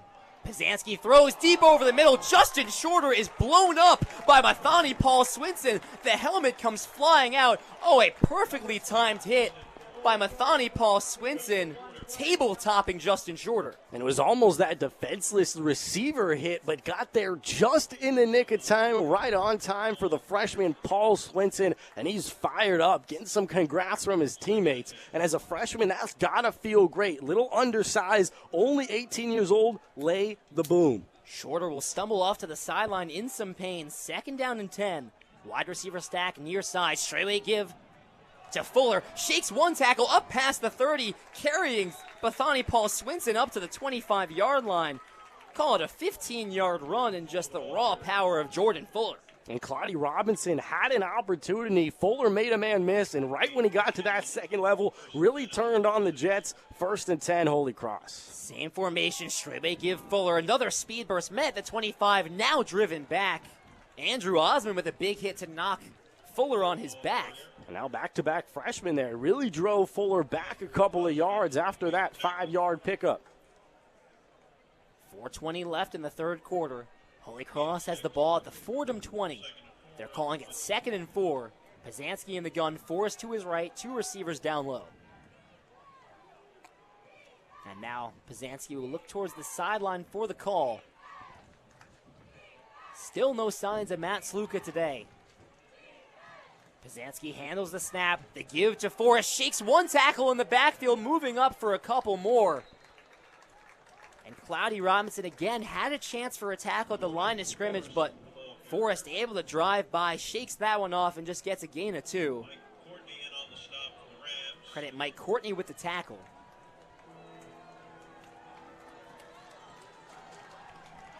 A 3rd down and 1 for this Holy Cross offense. You assume 4-down territory. We'll see if this Fordham defense can hold strong. They're staying out a heavy D-line right now as Holy Cross goes out in heavy set formation, just 1 receiver. Pazanski in the gun, Fuller to his left. Snap the give to Fuller. Man at the line of scrimmage. He's not going to get the 1st down. Call it 4th and 1. Just a huge play for the Fordham Rams there. Expect the offense to stay out on the field. There is a body down for those Fordham Rams, Lou. That looks like Mark Preto. 2 weeks ago, Preto had an injury scare in Stony Brook at the end of the 1st half. Came down with a lower body injury. I think it was his left foot, and couldn't put any pressure on it. Had to be helped off the field by multiple Fordham players. Looked pretty scary. Came out and played the entire 2nd half, but Preto sitting on his back, helped up to his feet now and walking under his own power. A good sign if you're a Fordham Ram fan. And he's fired up there, waving his arms in the crowd. And then you could really see Joe Conlin rushed out there, immediately showing the concern. You got to love that as a head coach. A big 4th and 2. Of course, as you can imagine, that Holy Cross offense headed right back out there. Yeah, tackle for a loss on a 3rd and 1 play sets up 4th and 2. And out trots Matt Sluka for the first time today. Matt Sluka in the gun with the fullback Phoenix Dixon behind him. No receivers in the formation. On 4th and 2, Matt Sluka, direct snap, runs left.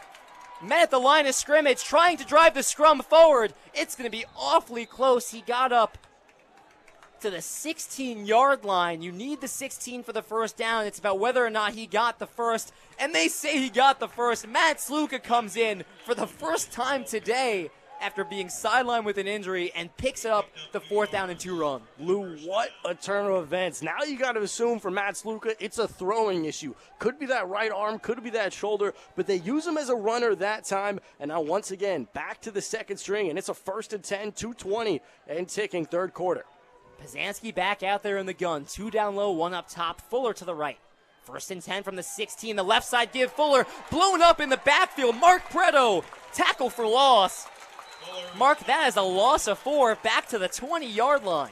You can see that entire linebacking core committed to the run that time, and it worked out beautifully. Caught Fuller up in the backfield, and exactly how you draw it up if you're defensive coordinator, Alan Gant. Forward progress makes it only a loss of 3. They're back to the 18. It's 2nd and 13. Same formation, ball on the far hash. Tyler Purdy in the backfield now to the left of Pazanski. Fuller to the sideline. Purdy motions to the right of Pazanski. 5 seconds left on the play clock. Here comes a flag. And Miles, you're signaling false start against the offense, and that's exactly the call. A false start moves Holy Cross back 5 more. All of a sudden, 2nd and 18, minute 30 left in the third quarter. It was that far side of the line. It looked like Jack Lowe might have been a little too early, but he was baited into it. Surely that offensive line on the left side. Now 2nd and 18, going the wrong direction if you're the Crusaders. Minute 25 and ticking. Purdy to the right of Pizanski. 2 down low, 1 up top. Snap, Pizanski. 4-man rush. Throws into the near side flat for Purdy. Dodges by a tackle at the 20. Dives for the 10. And they'll rule him down at the 10-yard line. Mark him 4 yards short of the first down. So on 2nd and 18, Holy Cross picks up 14. A wide open swing route. And right on the near sideline there, Naheel Perkins had an opportunity at the 20-yard line. Doesn't make the tackle. And now a reasonable 3rd and 5 situation late in the third. Perkins has been an excellent tackler this season, in the top 5 for Fordham in team tackles. 3rd down and 5. 43 seconds and ticking on our third quarter clock. Pizanski in the gun, 2 either side. Throws right. It's reeled in and out of bounds. Jalen Coker picks up the first down yardage, goes out of bounds. They'll mark him out at the 2-yard line. And now Holy Cross can use their big-bodied backs. They've been so good in 1st and goal or just in goal situations today. But right now it's Tyler Purdy staying out there. Jordan Fuller on the sideline for the time being. And 15 seconds ticking on this third quarter. Looks like Holy Cross might let the clock die out. And that's exactly what they'll do. Through 3 quarters of play, it's Fordham still with the lead, a 6-point lead, 41-35. But when we come back, Holy Cross will have the ball at the Fordham 2. Before we get to that, let's send it back to the Rose Hill Studios. Ben Oppenheimer has our scoreboard update. The one-on-one scoreboard. In the Patriot League, we've got Lafayette and Georgetown playing in the nation's capital, with Lafayette winning 28-19 in the fourth. Upstate, Colgate leads Bucknell 43-20 in the third. Moving over to ranked matchups, number 6 ranked Oklahoma leads Kansas 27-26 in the fourth quarter, while number 10 ranked Penn State beat Indiana 33-24, and number 4 ranked Florida State leads Wake Forest as the Seminoles cruise to a 41-16 victory. Expanding out to the rest of college football, Kansas State crushed Houston 35-0 to win the game, and Texas A&M lead the Gamecocks in South Carolina 21-10 as the game is about to wrap up. With the one-on-one scoreboard, I'm Ben Oppenheimer.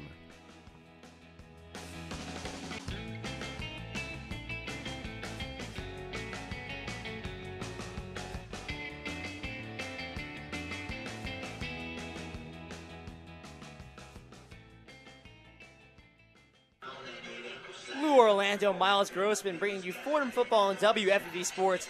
We enter our final quarter of play, and Miles, to no one's surprise, this one coming down to the wire. I do think to the surprise that it's been such a high-scoring game. 41-35 Fordham leads, but it's Holy Cross, the ball at the Fordham 2, a fresh set of downs, and a chance to retake the lead. And one of those games, Lou, it really seems like who's going to be able to get that final stop, get their defense off the field.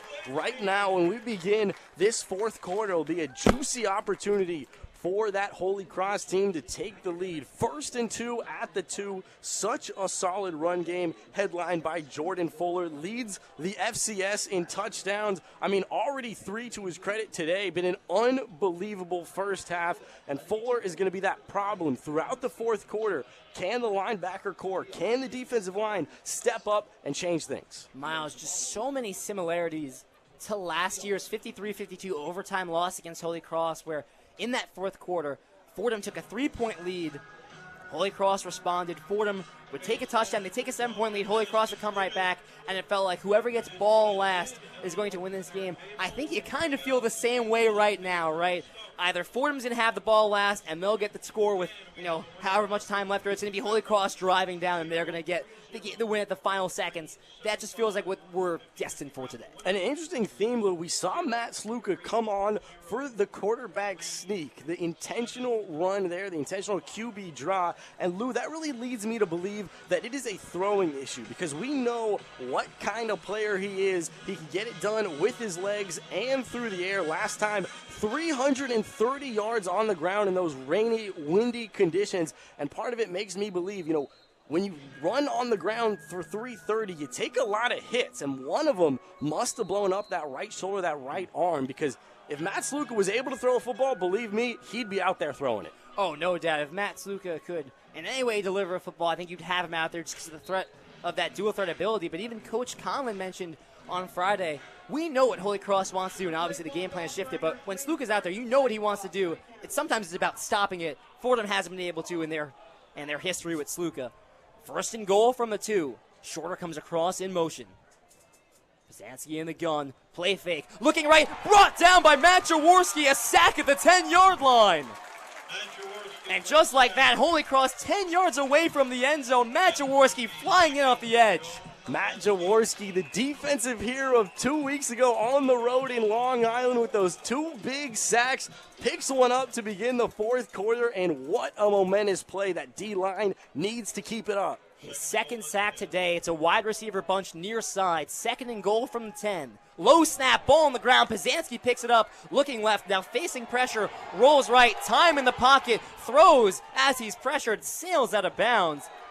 And that play messed up from the start. Christo Kelly's snap hit the ground. Pizanski picked it up, but facing immediate pressure off the edge. Guess what? That's Alfonso Dixon, the 6th-year senior, coming off the line and getting right into the grill of Joe Pizanski. I was excited to say it myself. Alfonso Dixon was the name. I'm sorry. I mean, unbelievable. He spent the entire year injured, off-season torn ACL. He comes in there, gets the quarterback hurry, a big spot, now 3rd and 10. Fordham's been dreaming about having Dixon and Jaworski on the edge this season. They have that right now. 3rd and goal from the 10. Pizanski throws, pressured. Tyler Purdy bobbles it, incomplete. Purdy had a step in the slot, but heard the footsteps of James Conway. The throw was a little high, and Purdy couldn't hang on. 4th and 10. And Bob Chesney is known to be aggressive. 4th and 10, ball at the 10-yard line, down a touchdown. A field goal does not do much for you. And knowing this coaching staff, Lou, I'd expect to see the offense stay out there even on 4th and 10. Well, to build the suspense up even more, we've got an injured player for Fordham. This is the freshman defensive back, Mathani Paul Swinson, sitting up. Appears to be a lower body injury. And Mathani Paul Swinson, you can't say enough about what he's done this season. The last 5 games he started, if you count this one, 6 straight starts for Mathani Paul Swinson at the safety position, stepping in as a freshman. We had heard from Stephen Williams coming in that there are a bunch of talented guys in this secondary, especially young guys. Osmond and Mathani Paul Swinson have proved to be the cream of the crop when it comes to that freshman class. And right now it's Mathani Paul Swinson being treated and helped up. And last year, the secondary tackling issues were probably the #1 theme highlighted throughout the year. How can Fordham improve? Well, they bring in a couple fresh faces, a couple really strong freshmen. And when you think about it, you got guys like Alfonso Dixon. His 6th year out there on the outside just filled out. You can really tell he's built like a 24-year-old man. Then you got guys like this Swinson, etc. Number 12 out there, 18 years of age, 6 years gap right there, and you really got to give them credit because they've held their own. Let me get back from this injury timeout as Mathani Paul Swinson has joined the Fordham defensive huddle on the near side, so seems to be okay. When we get back, this is 4th and goal from the 10-yard line. Holy Cross started the 4th quarter, 1st and goal from the 2, a sack from Matt Jaworski, and then pressure from Alfonso Dixon have forced us into this scenario. 4th and goal from the 10. Seems like Chesney's going to go for it. And if Fordham get the stop, what have we been saying this entire game? You might just need one stop. This could be it right here. I mean, the Holy Cross defense has been absolutely unable to shut down C.J. Montes, Luffridge, and co. So if the Fordham Rams are able to get off the field on this 4th and 10 where it looks like you have the offense going back out there, it could really be the biggest play of the day. Already up 1 score, but if C.J. Montes is able to get the ball back, have the opportunity to give you that 2-score margin, it changes everything, Luke. Pizanski in the gun, Purdy to his left, 2 receivers either side. It's 5 defensive backs in the formation for Fordham. Pizanski takes the snap, Fordham sends 4, stepping up, throws over the middle, brought in Jalen Coker, touchdown Holy Cross. Oh, a strong-bodied reception in the end zone. What a catch by Jalen Coker. A flag in the backfield going against Holy Cross. And a hold in the backfield. You're exactly right, Lou. It was an unbelievable strong hands catch in the end zone by Jalen Coker. But on 4th and 10, the offensive line is doing too much on the outside. Back 10 more yards. 4th and 20, and you gotta assume this has to be a field goal situation. And they will send out Luis Palenzuela now. 4th and goal from the 20. And as long as 28, Lou. As long as 28. Palenzuela, the sophomore, a 5-star kicker, ranked 13th in the nation for the 2021 class. This kick, a 37-yarder. The Fordham crowd getting loud. Snap, the hold, kick is up. Does it have the distance? It doesn't. Wide left. Palenzuela misses the kick.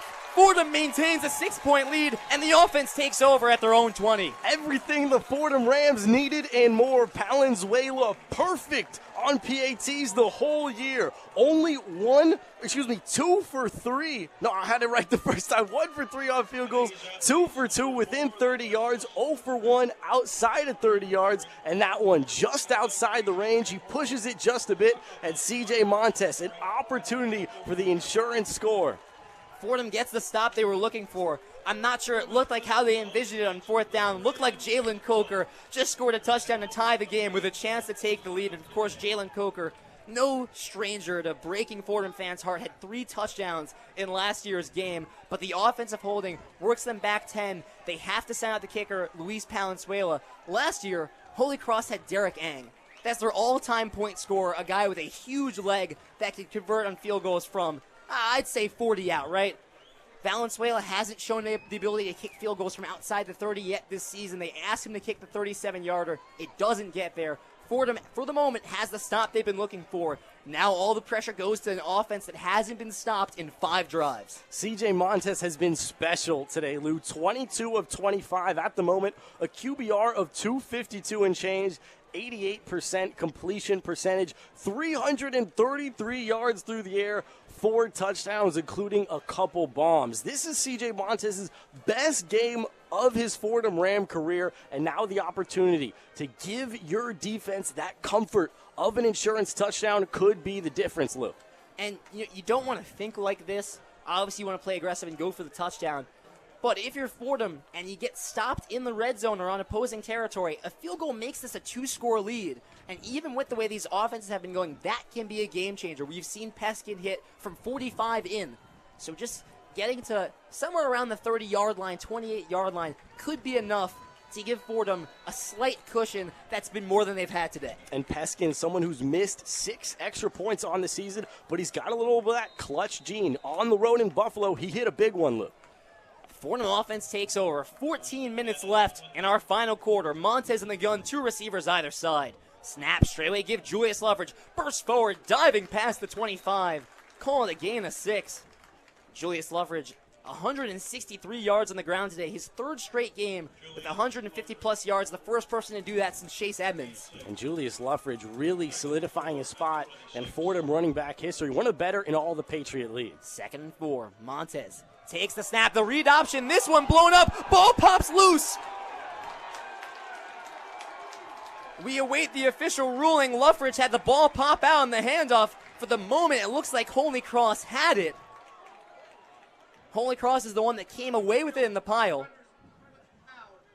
The referees say that the runner is down. That's that read option, right? And this entire game, Montes has been fooling them by keeping it himself. That time they give it to Luffridge. He gets blown up, and Fordham, for the moment, of able to avoid tragedy. And CJ Montes running that RPO could sense the defensive pressure, and it led to a little bit of indecision. Held it in the arms of Luffridge, couldn't decide whether or not to pull it back or not. He decides to give it to Luffridge, gets blown up immediately in the backfield, and luckily they ruled Julius Luffridge down before the fumble, but it looks like we are heading to a review, Lou. They're going to review this, and I do wonder, it looks like Luffridge gets rolled over. If this is a scenario where is there a defender under him? Does he not get an elbow or a butt? or a knee down where that ball comes flying. A defender came in and ripped it out while Luffridge was facing up towards the sky. The ball pops out. Holy Cross recovered it. So if this is a fumble, it's Holy Cross ball in the red zone. And, man, you're talking about a Fordham offense that's been so good today, but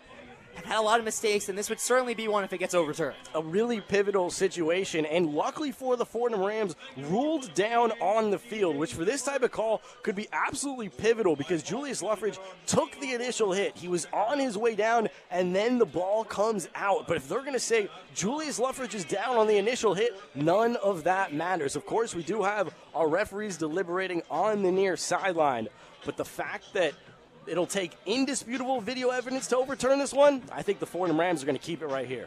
I think another thing that helps, at least to our naked eye, right, the ball didn't come out on the initial hit. It came out on a second strip effort. And so that means that Luffridge was already in the midst of getting tackled and was definitely close to the ground. And at that point, you're looking to overturn the moment you called him down, which, of course, is not doable. It's a very hard thing to overturn a call like this when the call on the field is down, as you said, unless you have undisputable evidence. Fordham's had some fumble issues in the past. You think back to that Lehigh game where going down to the wire, Jake Rodriguez had a costly fumble, and then in the first half, Mason Hatfield had put the ball on the ground as well. Both were recovered by Lehigh, and those were kind of turning points in that game. And it looks like they're going to say that Luffridge was down. So Fordham does not turn over the ball at their own 22, but that is a tackle for a loss. Luffridge loses 4 on that carry. You're looking at 3rd and 8 here. And not 3rd and manageable by any means this time around. CJ Montes on the passing down. The officials make the official call that the call on the field stands. We get a cheer from this Fordham crowd. Montes in the gun, 2 receivers either side. Luffridge sidecar right, 5 on the line for Holy Cross. And now a defensive back cheating in as well. So Holy Cross showing pressure here. They send 6. Montes drops back, facing pressure, throws over the middle. Incomplete. Mekhi Felton had it in his hands. Maybe a little underthrown, but incomplete. A flag, maybe. Actually, that might just be a yellow towel. I can't tell if that's a flag or not. It is, and it's actually a very late flag after the play. A flag on the far sideline. Holy Cross sideline was thrown in the Holy Cross sideline. Yes. Wasn't thrown onto the field, so I wasn't sure. Oh, they just give him a warning. Sideline warning against Holy Cross. It stays 4th down. Fordham had 5 straight touchdown drives. And for just the 2nd time today, Will Hazlitt out to punt, and he'll stand at his own 6-yard line. So Fordham gets the stop defensively, and now the offense can't come up. And Mekhi Felton was wide open on the crossing route. 2 feet behind him on the throw was CJ Montes. A rare miss today for CJ Montes. Felton still had a chance to catch it. Hazlitt's punt is away, a booming leg. Back to the 30-yard line, brought in by Coker. Shakes off 1 tackle, but willingly sends himself backwards. That will go as a loss. A Holy Cross helmet goes flying. Coker tackled at the 26-yard line. We've seen 4 helmets fly throughout the game. They've all been Holy Cross. Yeah, exactly. I have to imagine it's an equipment issue at that point. 13:08 left in our 4th quarter.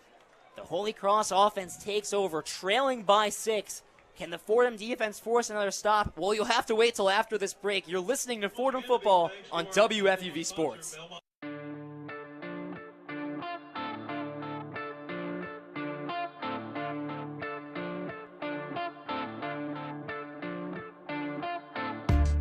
What's going on, guys? I'm Jack Warner, one of your New York Rangers beat reporters for the 2023-2024 NHL season. I'll have you covered all season long as New York looks to bring a Stanley Cup back to the Big Apple in Peter Laviolette's first season as head coach. Follow me on Twitter at Jack_Warner23 for live game updates, post-game media availability, and all things Blue Shirts.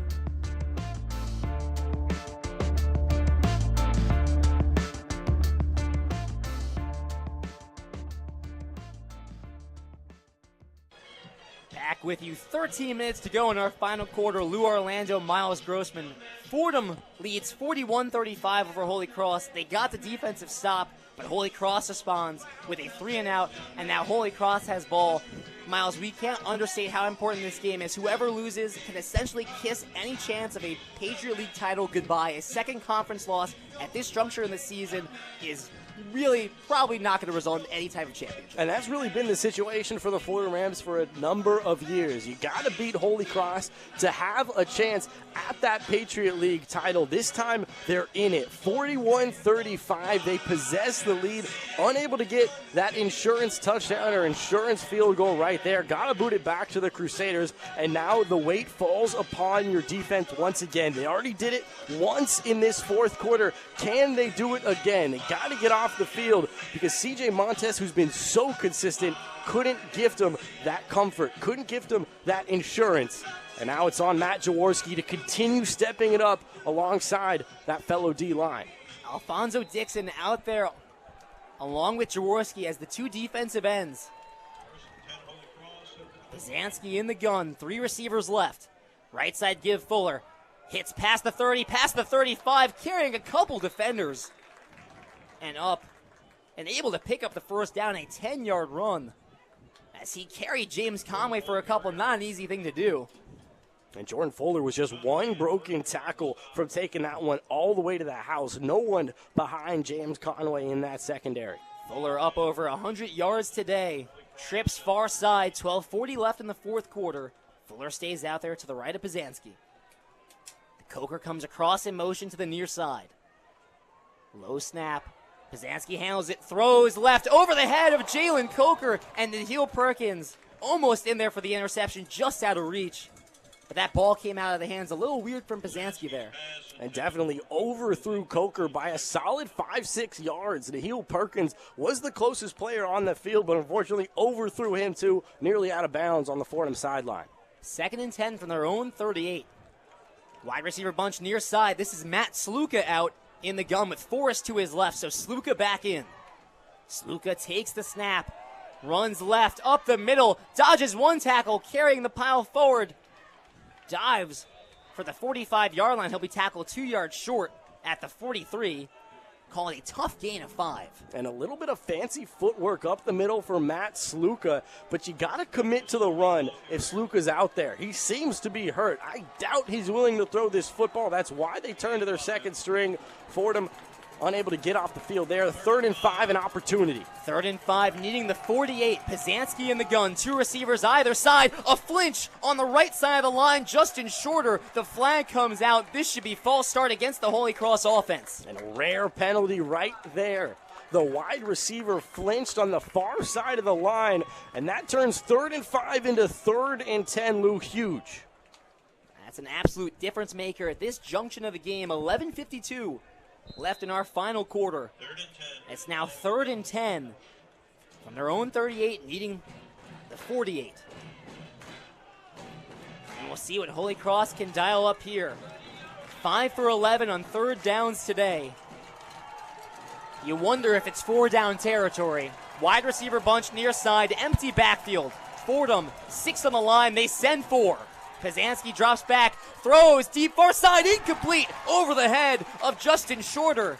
An inaccurate pass from Pizanski. Shorter was covered well by Bradford and James Conway. And decision time for Bob Chesney. 4th and 10 from their own 38. Trailing by 6 with 11:26. What do you do? And it sure looks like the punt unit is trotting out there. A huge stop for the Fordham defense. And that last play, Lou, one of their best defensive plays of the entire game. Solid pressure up front, fooled them with the linebackers, and then really no options downfield. This secondary has stepped up so much in this second half against Pizanski. They haven't let him beat them. It's been the run game. Here's Hagney on for the punt. Boots it away. High punt.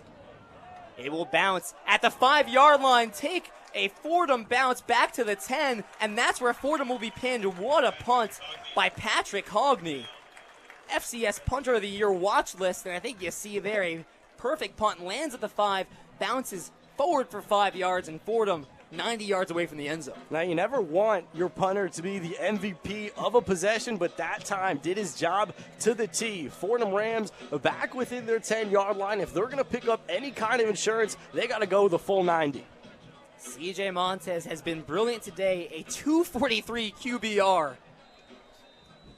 But that's not a small sample size either. It's not a small sample size, but a lot of attention on this drive. Montes in the gun, 2 receivers either side. Luffridge to his right. Snap. Montes looking left, throws left. Garrett Cody brings it in, then gets decked by Matt Dushman, but able to hold on. A painful gain of 6 right there. And a nice little curl on the outside. Not an easy throw if you're CJ Montes. Really in there, the laser throw hit Cody right in the chest, right on time. Gain of 6 on the play. Fordham's in a tough spot where you do want to take time off the clock, but if you don't score here, Holy Cross can take the lead with a touchdown. 2 receivers either side. Montes claps to the snap. Near side give outside for Julius Lough. Jakes past 1 tackle, but Dobbs in on the second effort. Takes down Lough at the 17-yard line. And Luffridge, a lot of east-west there, not a lot of north-south. Only able to pick up a couple, ran about maybe 15. 3rd and 2, 10:20 left in the fourth quarter. A flag on the snap, false start against the Fordham Rams. 2 yards away from a first down that knocks them back to 7. And that's a costly penalty. We've seen costly penalties for both sides here in this fourth quarter. And particularly on 3rd down, Lou, that was the definition of 3rd and manageable at 3rd and 2. And now 3rd and 7 is a lot more difficult deep, just 10 yards out from your own end zone. Ball in the near hash, 3rd and 6. They need the 20-yard line. Montes in the gun, 2 receivers either side. Luffridge offset left. A 4-2 for the Holy Cross defense. Snap. Montes hops in the pocket, taken down from behind. Holy Cross gets the sack. All that Matthew Kane, the backup linebacker coming off the edge, brings down CJ Montes at the 6-yard line. And back-to-back 3-and-outs for this Fordham offense, and now a really tough task for Will Hazlitt. He'll have to stand at the back of this end zone. With the sun straight in his eyes to boot. And what a play there by Matthew Kane. Completely blindsided CJ Montes for the sack. 9:20 and 7 and ticking. Hazlitt gets the snap, able to get the punt away. It bounces at the Holy Cross 45, picked up by Coker at the 50, spins forward into Fordham territory. Great field positioning for this Holy Cross offense. 9:17 left in the fourth quarter. Holy Cross takes over, still trailing by 6, but back-to-back drives for the Fordham offense with 3-and-outs. And something that we never saw in the first half is CJ Montes and co. stalling out, particularly so early in the drive. They force Will Hazlitt to punt out of his own end zone. He does a fantastic job of getting all of it, but still, right at the Fordham 48-yard line is not where Joe Conlin wants the Crusaders to start their drive. Trips left for Holy Cross at the Fordham 38, at the Fordham 48. Straightaway give Fuller. Up to the 45-yard line, driven back by Conway, pulling at the jersey and swinging him around. It's a gain of 3. As he's rolled down right at the 45. And throughout the first half, it was the Fordham offense just looking like they were playing Madden out there, bailing the Fordham defense out. Well, now we'll need 3 straight to keep this lead. Wide receiver bunch far side, 2nd and 7, 8:45 left. Right side give Fuller, now turns up the field. Past the 40-yard line, he'll be a yard short of the first. Ruled down at the 39-yard line. Jordan Fuller has been a handful for this Fordham defense. 3rd and short. Kazansky stays out there. And this is where the Crusaders have been oh so dominant this afternoon. Fuller to the right of Pizanski. Only 1 receiver in the formation. Heavy set for Holy Cross. Fordham loads the box. Low snap. Play action. Pizanski dropping back. And Phoenix Dixon at the 20-yard line makes the catch wide open on the play action. Takes it up to the 10-yard line. That same type of thing. They load the box, play action, and Dixon slips by the secondary wide open. And just a textbook play action, able to get the entirety. All 11 of the Fordham Rams commit to the box, and before they know it, the halfback is squeaking out the left side and wide open at the 10-yard line. Holy Cross, one of the few college offenses that still employs a fullback. That's Phoenix Dixon. And now, 1st and goal from the 10. Fuller fumbles the snap. He'll have to dive on it. It was a wildcat formation, and that will be a loss of 4. Fuller lucky just to be able to jump on it. And those type of issues always more possible when you're out of the wildcat. You don't have a quarterback under center, but a good job by Fuller, just able to fall on the football for that couple-yard loss. 2nd and 14, 7-10, and ticking on our 4th quarter. Pizanski comes back into the formation. Fuller stays out there to his right. 2 receivers left, 1 right. 2nd and 14 from the 14. Now Fuller motions out, empty backfield. And we've got whistles. Timeout, Fordham. They'll use their first to 3. Didn't feel properly prepared for that as Fuller motioned out wide. And here at the 14-yard line, 2nd and 14, really everything is going to be 4-down territory. The Fordham Rams are going to have to prevent the touchdown to keep this lead, and that is a lot easier said than done.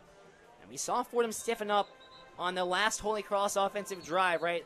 Goal line scenario, able to work Holy Cross back and put them in some tough 2nd and long, 3rd and long scenarios. Right now, it's 2nd and goal from the 14. So if you're Fordham, keep forcing incompletions, keep forcing this Holy Cross offense back, and put them in another tough scenario. I don't think at this point in the game that they can send Valenzuela back out there for a field goal. So it is 4-down territory, I believe. That's for sure. An opportunity for the Fordham Ram D-line to keep it going with Matt Jaworski. Pizanski in the gun. Empty backfield. Looking towards the far sideline for the call. 2 up top, 3 down low. Pizanski takes the snap. Fordham sends 4. Rolling right, facing pressure from Jaworski. Throws on the run, incomplete. Magnificent coverage by Nathan Lindsay, the freshman. Paired up with Jalen Coker, the Holy Cross top wide receiver option. And there, James Conway, the linebacker, chasing down Pizanski. And after the fact, a little bit of a shove on that Holy Cross sideline. Had some words with the Holy Cross offensive line. But nevertheless, 3rd and 14, and the Fordham Ram defense has done its job so far. 6:45 left in the game. Holy Cross trails by 6. Purdy to the right of Pizanski. 3rd and goal from the 14. It's 1 receiver either side. A tight end and the fullback on the line. Pizanski hands off for Purdy, breaking away into the end zone. Touchdown, Fordham. Untouched. A 14-yard touchdown.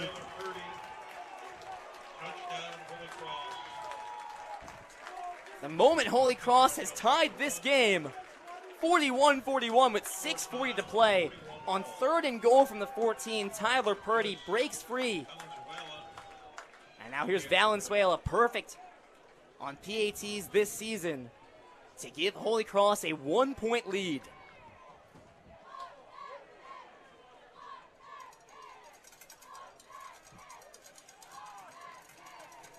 Snap the hold, kick is up. And perfect through the uprights. Holy Cross ahead, 42-41. And Fordham finds themselves trailing with 6:40 left in the 4th quarter.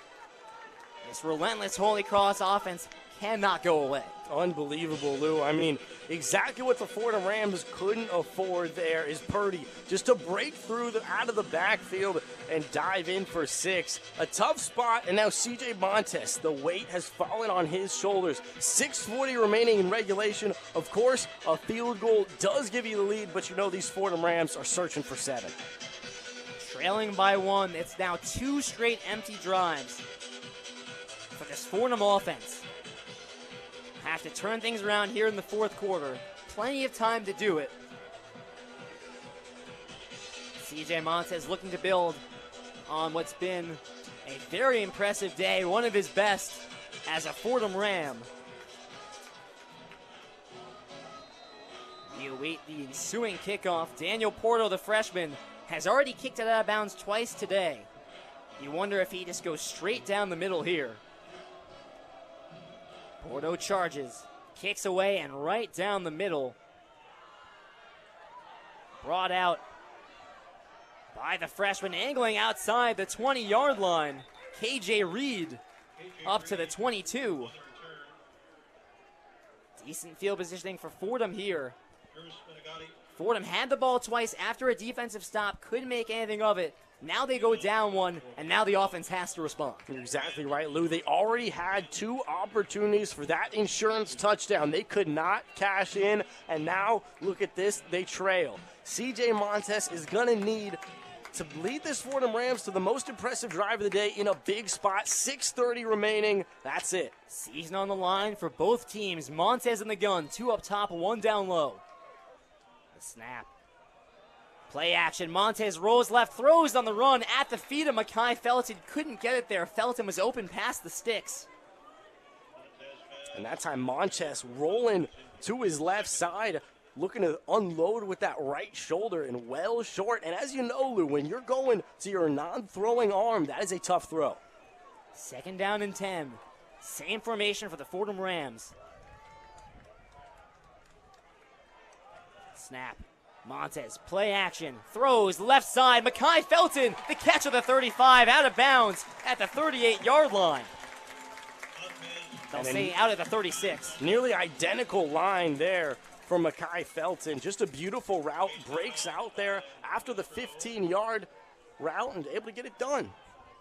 6:12 left in the 4th quarter. 2 down low, 1 up top now. Montes, play action, throws quick left for Garrett Cody, past the 40-yard line, out of bounds at the 42. And that will go as a gain of 6. Cody's 6th reception on the day. Already over 100 yards, but haven't heard from him in a couple drives. This Fordham offense in general has been quiet these last couple of drives. Not much to show for it. Trying to move it here. 5:43 and ticking. Montes claps the snap, high snap, gives to Lough, wide open space on the left side, past the 50, breaks the defender, and goes up to the 45-yard line. Chisholm Ozaribo tried to step up and make a hit and got dragged by Julius Lough. Fordham now into Holy Cross territory. Moving quickly are the Rams. You got to give credit to Ozaribo. If he breaks that tackle, he's gone for 6. Empty backfield, 3 down low, 2 up top. Montes throws, middle, Jeff Ciccio can't come up with it. Tried for the over-the-shoulder catch, hit off. A nice job of applying pressure there by Stu Smith, laying the shoulder pad on Ciccio. You can really see CJ Montes in this Fordham Ram offense was trying to move quickly, catch the Crusaders off guard, just a little bit behind Ciccio. Kaiser comes on for Lough on 2nd and 10. Fordham has the ball at the Holy Cross 45, 5:15 left.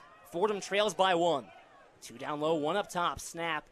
Play action, Montes rolling right, sets his feet, throws, intercepted by Holy Cross, taking it back, Matt Dushman up along the sideline. Mekhi Felton chasing him down, no one's gonna get him. Pick 6, Holy Cross. The first interception of CJ Montes' Fordham career comes in the late stages of this game against Holy Cross. Just unbelievable, Lou. Matt Dushman, one of the many guys who's thrust into a bigger role given the injuries to the secondary. He's able to take advantage of his opportunity, picks off CJ Montes, takes it all the way to the house, and man, oh man, this game has turned on its head in just moments, Lou. Now, is the Holy Cross offense going to stay? No, they'll send the kicking unit out there. They could go for 2 and make this a 2-score game, but they'll send Valenzuela out to make this an 8-point lead, 48-41 Holy Cross. 5 minutes even to play in this 4th quarter.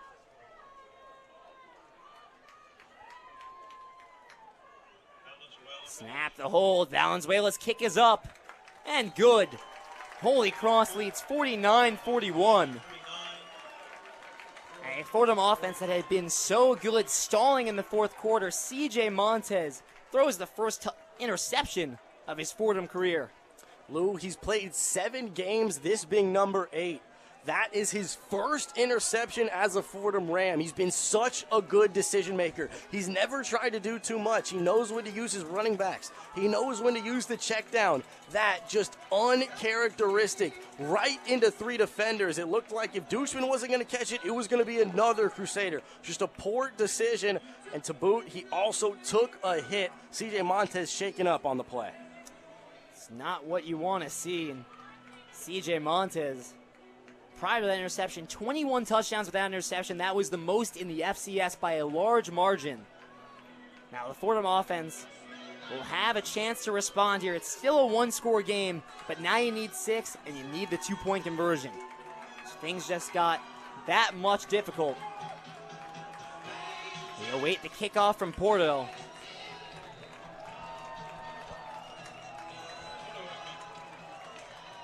Porto charges. Toe-to leather line drive kick right down the middle. KJ Reed's a return from the goal line. Up along the near side. Jukes past the 20, knocked out of bounds there. A little curious not to just take the touch back there. Fordham will start this drive from their own 20, 80 yards away from the end zone. And now you need a touchdown score, no ifs, ands, or buts. You need 8 points. Sooner or later, preferably sooner. Later might not be an option.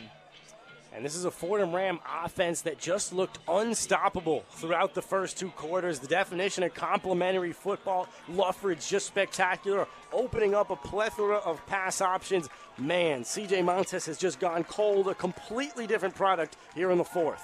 Pressure on more than it's ever been before for the Fordham Rams today. Montes drops back on the play action, throws far side, reeled in by the freshman KJ Reed past the first down marker at the 31.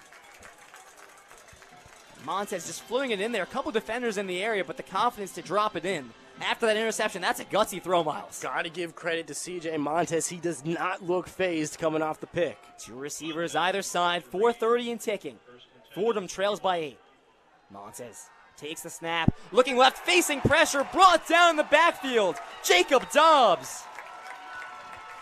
The sack, and taking Montes down for a big loss. And Dobbs really just the star of this defense. The 5th-year linebacker, 7.6 solo tackles a game, 14.4 tackles coming into today.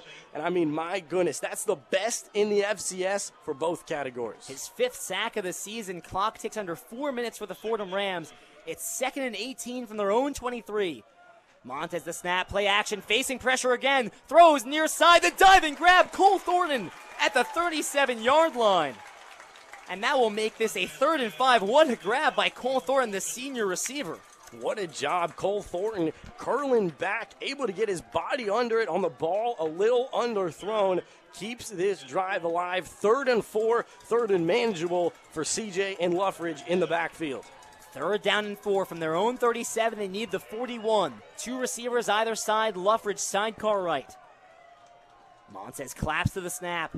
Holy Cross sends for Montes, looks middle, throws middle. Garrett Cody, the head-eye catch at the 50, shrugs off a tackle, can't shrug off the second effort, but Fordham gets to midfield, fresh set of downs, 3:04 left in the game. And the strength of Garrett Cody is genuinely underrated. Known as the big play guy, but man, he takes hits, he's got strong hands, he holds on to the football right at midfield. Empty backfield for the Fordham Rams. Ricky Gonzalez comes on for Garrett Cody. 3 up top, 2 down low. Ball at midfield with 2:40 and ticking. It's Fordham trailing 49-41. They need a touchdown and a 2-point conversion. Clock down now to 2:30. Snap, low snap. Montes handles it, steps up, throws middle. MJ Wright, the sliding grab, and takes a hit afterwards. And an absolute laser right there, Lou. Hit MJ Wright right in the chest, slides over at the 35, and the Fordham Rams are deep into Holy Cross territory. Moving the chains once again, 2:10 and ticking. Ball on the Holy Cross 36. 2 up top, 1 down low. Snap, straightaway give. Julius Lough sidesteps 1 tackle, bursting forward past the 25, give him the first down. This Fordham offense has woken back up in crunch time. 1:57. Moving with real pace, real intention here, under 2 minutes. Montes in the gun. 2 receivers either side. Clock resumes after they move the chains. Another give to Julius Lough right up the middle. Forward for 7. Aiming for the 15-yard line. Tackled a yard shy at the 16. But just tough running from Julius Lough right here. 2nd and 1, and the Fordham Rams look like a completely different team than just a few minutes ago. Now knocking on the end zone. Of course, Lou, it does take a touchdown and the 2-point conversion to tie. 2nd and 2, live clock at 1:30. Trips right. Cody, the lone receiver, out left. Luffridge sidecar right. Holy Cross showing blitz. Montes, the give to Luffridge through the B gap, gets the first down, spun down shy of the 10-yard line. Clock stops at 1:16 as they move the chains. Fordham in the red zone. Conservative play calling here, continuing just to feed it up to Luffridge straight up the middle, and it's working. 1st and 10, right on that 10-yard line. 3-receiver tight end set. Montes, the ball at the Holy Cross 11. Snap. The give to Luffridge again. Jukes left, stumbles, but able to dive past the 10-yard line. Would have had more if his feet didn't give out. But able to pick up 2. Timeout Holy Cross with 1:03, and now I think they're thinking, hey, can we get this ball back at all? All right, they're also thinking, let me get a second for my defense to rest here. I mean, 1:03. Fordham has been working the ball down their throat over the last few minutes, and of course, Holy Cross needs a big stand. And you know what? It's a funny circumstance of bend, don't break, Lou, because they can allow the 6. It's about that pivotal 2-point conversion. Fordham trails by 8, 49-41. 1:03 left in our final quarter. This has been an absolute barn burner. And despite, at times, some stretches of no defense, this has been so thrilling. Coming down to the wire. Fordham driving in the red zone now inside the 10. I mean, Halloween weekend, a beautiful crowd here. Lots of purple making the trip from Holy Cross. Just been what a Saturday afternoon. 2nd and 8, ball on the 9. Fordham can still pick up a first down. 2 down low, 1 up top. Montes claps to the snap. The give to Luffridge left side, past the 5-yard line. Inside, they'll say down at the 4. That's a gain of 5. Holy Cross takes another timeout. It's 3rd and 3 with the ball on the 4. 4 down territory for the Fordham Rams right here, trailing by 8. 3rd and 3, and it looks like Holy Cross will whistle for yet another timeout. But Joe Conlin and Arda Seltzer, this entire Fordham offense is content to feed the ball to their workers. Julius Lough has been so reliable this drive. Haven't even considered the pass. Now 3rd and 3, and an interesting theme, Lou. I thought it was down at the 10. They ruled them down at the 11 a few plays ago, meaning they have an opportunity for that first down at the 1. 58 seconds. They need 3 yards. They're not looking for the end zone here. They're looking for that 1-yard line and a fresh set of downs. Luffridge, 8.6 yards per carry, 207 yards today on the ground. 3rd down and 3, 58 seconds left. Fordham trails Holy Cross 49-41. 2 receivers down low, 1 up top. Luffridge sidecar right. Snap, straightaway give. Luffridge up the middle, bounces off the scrum into the end zone. Touchdown, Fordham! Luffridge, the spin move, and able to work into the end zone. A 4-yard touchdown run, his 3rd of the game. Fordham trails by 2. They need the 2-point conversion here. Looked like he got caught on the back of the pile in the initial hit. Cuts right, spins around left. What a move by Julius Lough. I mean, in the biggest spot of the year, here it is. 47-49 at home, trailing by 2. It all comes down to this 2-point conversion. Lough, of course, out there. Montes going to be out there. This is it for Joe Conlin and these Fordham Rams. Last year, Holy Cross beat Fordham on a walk-off 2-point conversion. Fordham can keep their season alive. 54 seconds left. They need the 2-point conversion. Trips right. Montes in the gun. Luffridge offset left. Holy Cross stacking the box. It comes down to this. Montes, the snap. Shovels forward for Luffridge. Against the tackler, the scrum. Looks like it stopped in front of the goal line. He didn't get there. Holy Cross comes up strong. And a little bit of indecision there. Montes flips it up to Luffridge. Luffridge trying to keep those legs churning, falls down at about the 1.5-yard mark. And man, a disappointing finish to that drive. Exactly what Holy Cross needed. The definition of an awkward bend, don't break. Awkward play. Montes rolling right, facing immediate pressure, shovels forward to Luffridge, but guess what? The pressure's still there, and they meet Luffridge at the 2. He did everything in his power just to get up to the 1-yard line, but couldn't get in. And now you look up, 54 seconds left, only 2 timeouts. Miles, barring a miracle, Fordham's football season has just come to an end. And in unbelievable fashion. I mean, they relied on the RPO throughout this one. A couple times late in this 4th quarter, of course, Luffridge got blown up just a few minutes ago on the previous drive, on that indecision. And then when the game's on the line, a little bit of the same thing. CJ Montes flips it, decides to keep it finds Luffridge, but once again, a little bit too predictable, and the Crusaders crash immediately. It's going to be kneel down formation as long as they're able to hold on to the kickoff, Lou. Just a disappointing finish. And you'd have to assume onside kick here, so I guess we'll hold our breath a little here. Fordham can recover. Maybe start having some conversations, but in all likelihood, Holy Cross has just ended Fordham's season. In line to hand Fordham their second conference loss. What an effort it was. This Not one, dead yet. Not dead yet. An absolutely thrilling affair. Peskin lines up with the entire special teams unit in a huddle right behind him. So we'll see what they do here. Now they spread out. Peskin dekes the run up. And now they get that up in a normal kickoff formation, normal offsides, normal onsides kick formation. Timeout, it appears on by Holy Cross. So Holy Cross will use their last timeout to talk things over. And you can imagine why. They looked a little flustered coming out. It is an interesting situation. You got Peskin lined up at the football, and then all other 10 names lined up in a little bit of a huddle around him. And then when Peskin calls hike, they'll all spread out. And then Peskin gets to decide which side looks juicier. That time he decided on the far side. You saw some jumbling on the Holy Cross line. Looks like they need a timeout via Bob Chesney.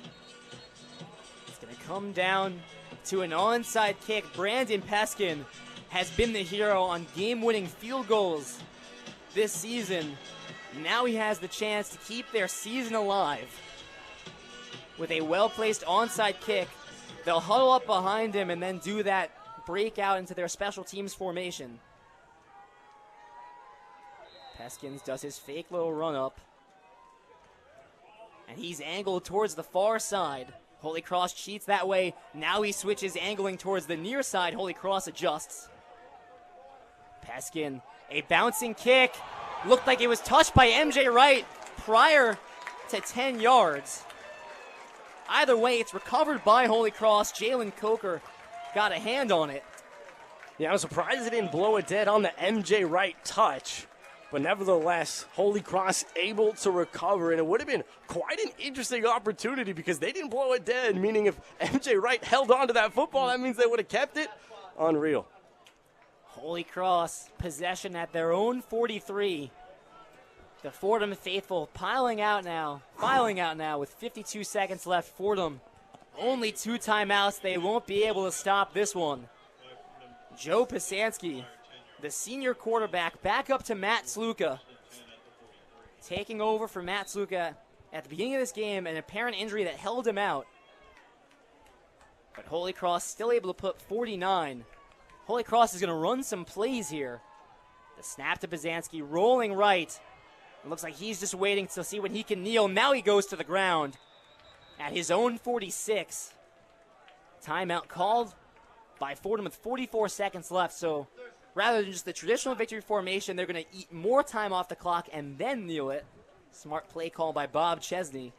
And it looks like they'll probably do that one more time with Fordham having one more timeout in the bank, and then it'll just be that traditional kneel-down situation. Right. Only 44 seconds left in this Not going to risk putting the ball on the ground, so the instructions for Pisanski are as simple. Drift backwards until someone gets near you and then just fall to the ground.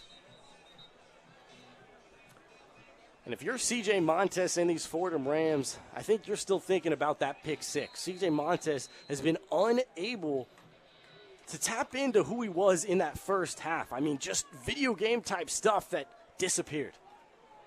Same formation, snap back to Pisanski, drifting back, facing some pressure, and now he'll drop to the ground at his own 34. Fordham will use their last timeout, 37 seconds left. And we're lucky enough to be adjacent to the Holy Cross coaches next door. And, man, they are hooting and hollering, proud to have come in to the Bronx and take this tight one in comeback fashion. All it will take is one more snap. Holy Cross 49, Fordham 47. They'll reset the game clock to 39 seconds, but it won't matter. And despite no Matt Sluka today outside of 2 runs, Holy Cross, led by Joe Pisanski, is able to defeat the Fordham Rams, the offense firing on all cylinders. Their 7th straight win against the Fordham Rams, and Fordham just still can't figure out Holy Cross. This, a traditional kneel down, and that will do it. Credit Joe Pisanski with the first win in his collegiate career. And this one, a tough blow for the Fordham Rams. Effectively ends any hopes of a Patriot League title, their 2nd conference loss. And this one a heartbreaker, Miles. Surely is, Lou. And I think heading into this one of the largest themes in my mind was Joe Conlin. Coming into this one 0-6 in his career against Holy Cross. Everybody around this program knows how much the Crusader Ram Cup means.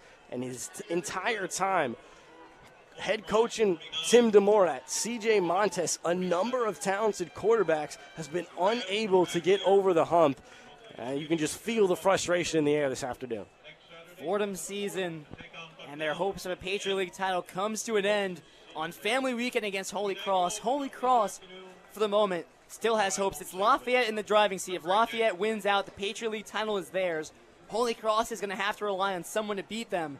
That someone might beat the Fordham Rams. We'll see what happens. That matchup coming down in a few weeks. 3 more games left for the Fordham Rams. Next up, it's Bucknell next Saturday, but I think let's sit and marinate in this one a little bit more. CJ Montes, really for 3 quarters, a terrific game.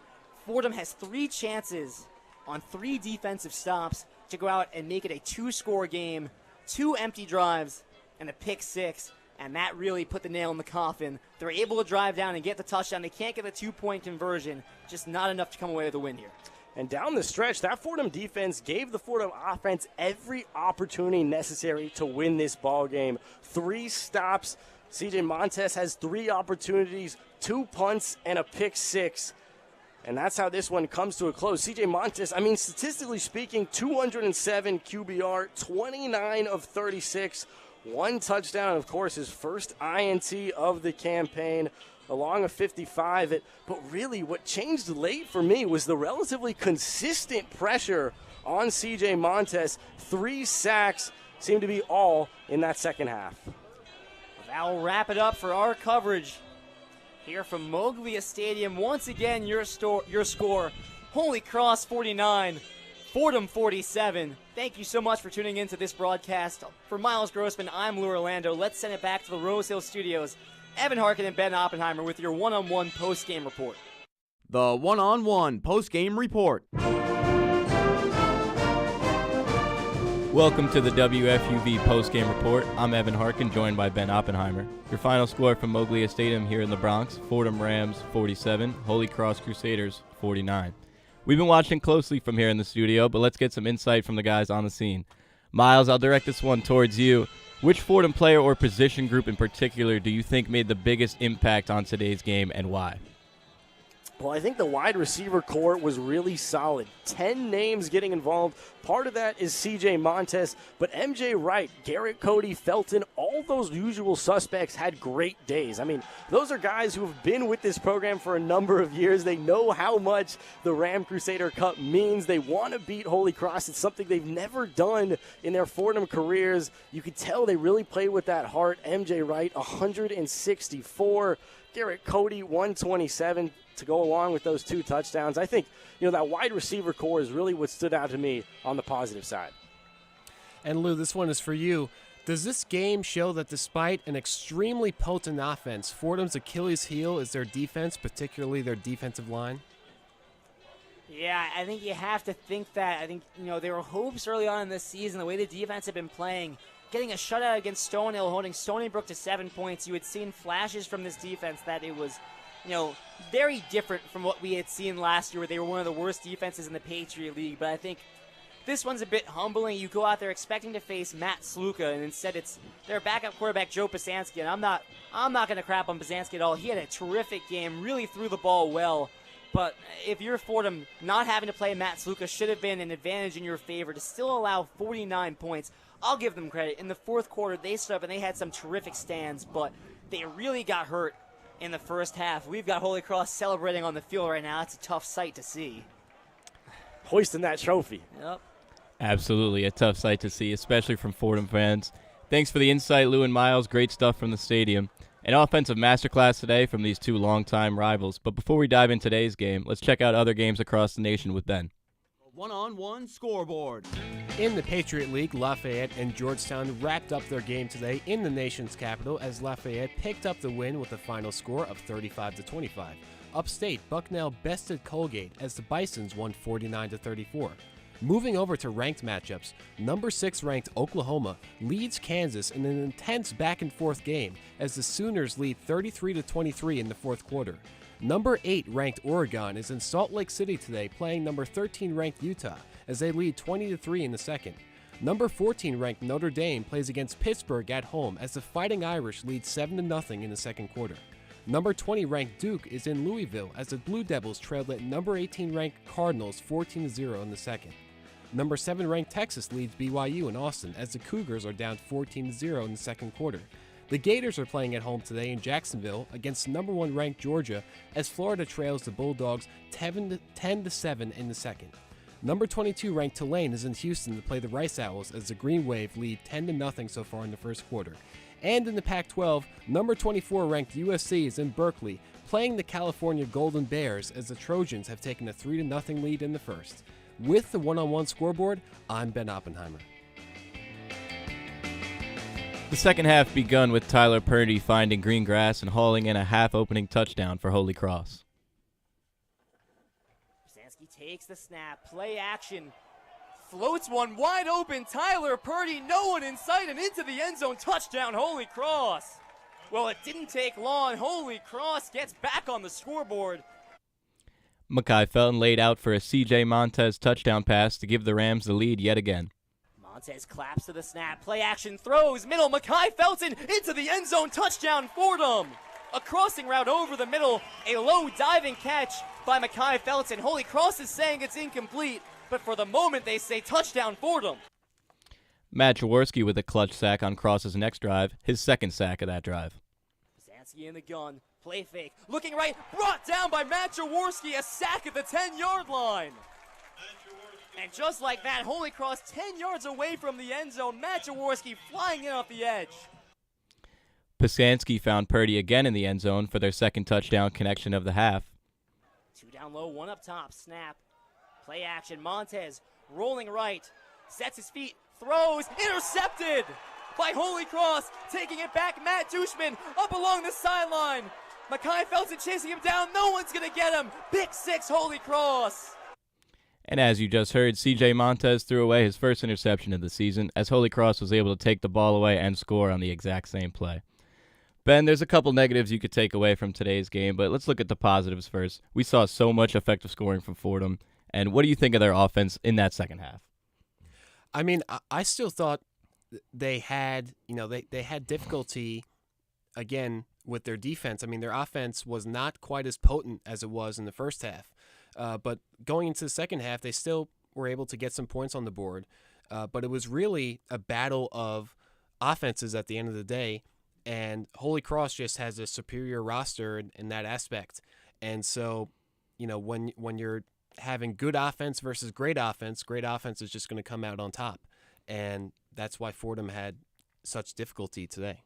I agree that the offense was definitely less potent in the second half, seemed to take it down a little bit, and I think that kind of has to do with the offensive line. C.J. Montes, great game despite one bad play. He played an absolutely great game today. Julius Lough got it done on the ground, and M.J. Wright was getting it done through the air with the rest of the receiving core, as Miles alluded to. But that O-line in the opening half seemed to be giving C.J. all the time he needed, Julius all the holes he needed. It seemed like they were playing their best game that they have all year, and I wanted to give them kudos at the end of the game. But they started to fall off in that second half, allowed 3 sacks in the second half alone. I think that's really what dropped the Fordham offense to what it was in the first half to what it was in the second half. Yeah, I mean, we talked about their weaknesses in their defensive line in the first half. And now in the second half, we had difficulties with both their offensive and defensive line. And so that made this game, it made C.J. Montes at many points not having much to work with and struggling to to get down the field. And so that's just how it collapsed in that second half is both of their lines, their offensive and defensive lines were just not showing up. At first in that second half, you could definitely see the Fordham defense starting to step up, especially the D-line. I mean, they came out of the locker room definitely with the idea that they had to have less penalties and play a clean game. They finished with less penalties in the second half. Holy Cross actually had a lot of very costly penalties, which helped Fordham. Unfortunately, did not win the turnover battle. That one turnover, probably the biggest one of the game. But I want to give the Fordham D-line the credit where it's due. When Matt Jaworski and Alfonso Dixon were called, they answered the call. They went and got sacks on that drive. Jaworski with 2, Alfonso Dixon forcing a holding call, which forced Holy Cross to miss a field goal instead of score a touchdown. Huge turning point of the game. So the defense was getting it done earlier, couldn't get it done later in the game. What did you see, Ben? Yeah, I think it's kind of ironic. It's a tale of two halves. I mean, in the first half, we had a defense that was not up to par, and the offense we had no problems. But in the second half, it was reversed. It was the defense that was greatly improved from that first half, but the offense was just not showing up. I mean, in the third quarter, Holy Cross only scored 1 touchdown, which was an improvement over the first and second quarters. So I think, they kind of switched their weaknesses, so to speak, but that is not going to help you win the game. No, it seems that Fordham almost just can't beat Holy Cross. This is the second year in a row that they've lost on a 2-point conversion at the end of the game. Last year, Holy Cross could have kicked an extra point to tie the game, instead went for 2 and won the game on a Philly special, 51-52. This year, Fordham has a chance to tie the game and send it into overtime on a 2-point conversion. They can't get it done. Holy Cross ends up winning a very close game again. What do you think it says about Fordham and Holy Cross's relation that all these games are so close, but Cross seems to end up a point or two ahead every time? Well, I think it shows that Fordham has really a burning desire to beat this team. They bring their A game, but at the end of the day, Holy Cross is just a better constructed team. And so they're going to win out in the end. But Fordham is going to bring their absolute best quality of play to these games, and they really want to win these games. And this is a gut punch to this Fordham team right now, especially with family weekend. And, this is not the result that they were looking for. They were looking for an upset today. Now, I don't want to do this to CJ Montes and the Fordham offense, but it would be wrong of us to not talk about the biggest play of the game. CJ Montes on a what could have been game-sealing drive, unfortunately throws his first interception, which then turns into a Holy Cross touchdown, a pick six, completely shifts the momentum of the game. But CJ Montes with such a good game leading up to that point. It's hard not to put a little bit blame on him, Ben, but I feel like you just can't allow 49 points. The blame has to go back to the defense. Your quarterback's not going to go a whole season without throwing an interception. I feel like he doesn't deserve a lot of blame for today. No, he absolutely does not. But unfortunately, when you have a great game in sports, whether it's football or any other sport, if you make one critical mistake that the other team exploits, that's what you're going to be remembered for in the days and weeks to come, not your great game that day. And so, unfortunately, CJ Montes, he made that mistake of that interception. And even though he had a great game today, 410 yards, 4 touchdowns, 29 for 36, people are going to look at that one interception on that stat line, and that's what they're going to remember in the weeks to come, unfortunately. Definitely, Ben. Like you said, tough sport, tough game, especially for Fordham fans, the Fordham community. But, hey, I mean, at least we're in the games. At least we're getting it done. In the beginning, I don't know. I felt that Fordham definitely could have won the game as it started, but the defense was just so atrocious. I think that the linebacking core needs to get a little bit looked at. I mean, we talk about the D-line, how they haven't been getting pressure, but this linebacking core, you lose Ryan Greenhagen, obviously, one of the best linebackers in Fordham history. But the defense overall, they find a new defensive coordinator every year. What do you think is a key that they really have to do to make this defense better? I mean, it just hasn't gotten better in 3-4 years now. Consistency. And I think they also need to look at what Holy Cross has been doing on defense and other teams in the Patriot League that have strong defensive lines and see what they're doing right and look at what other teams even outside of the Patriot League are doing the right way in the way they've constructed their defense.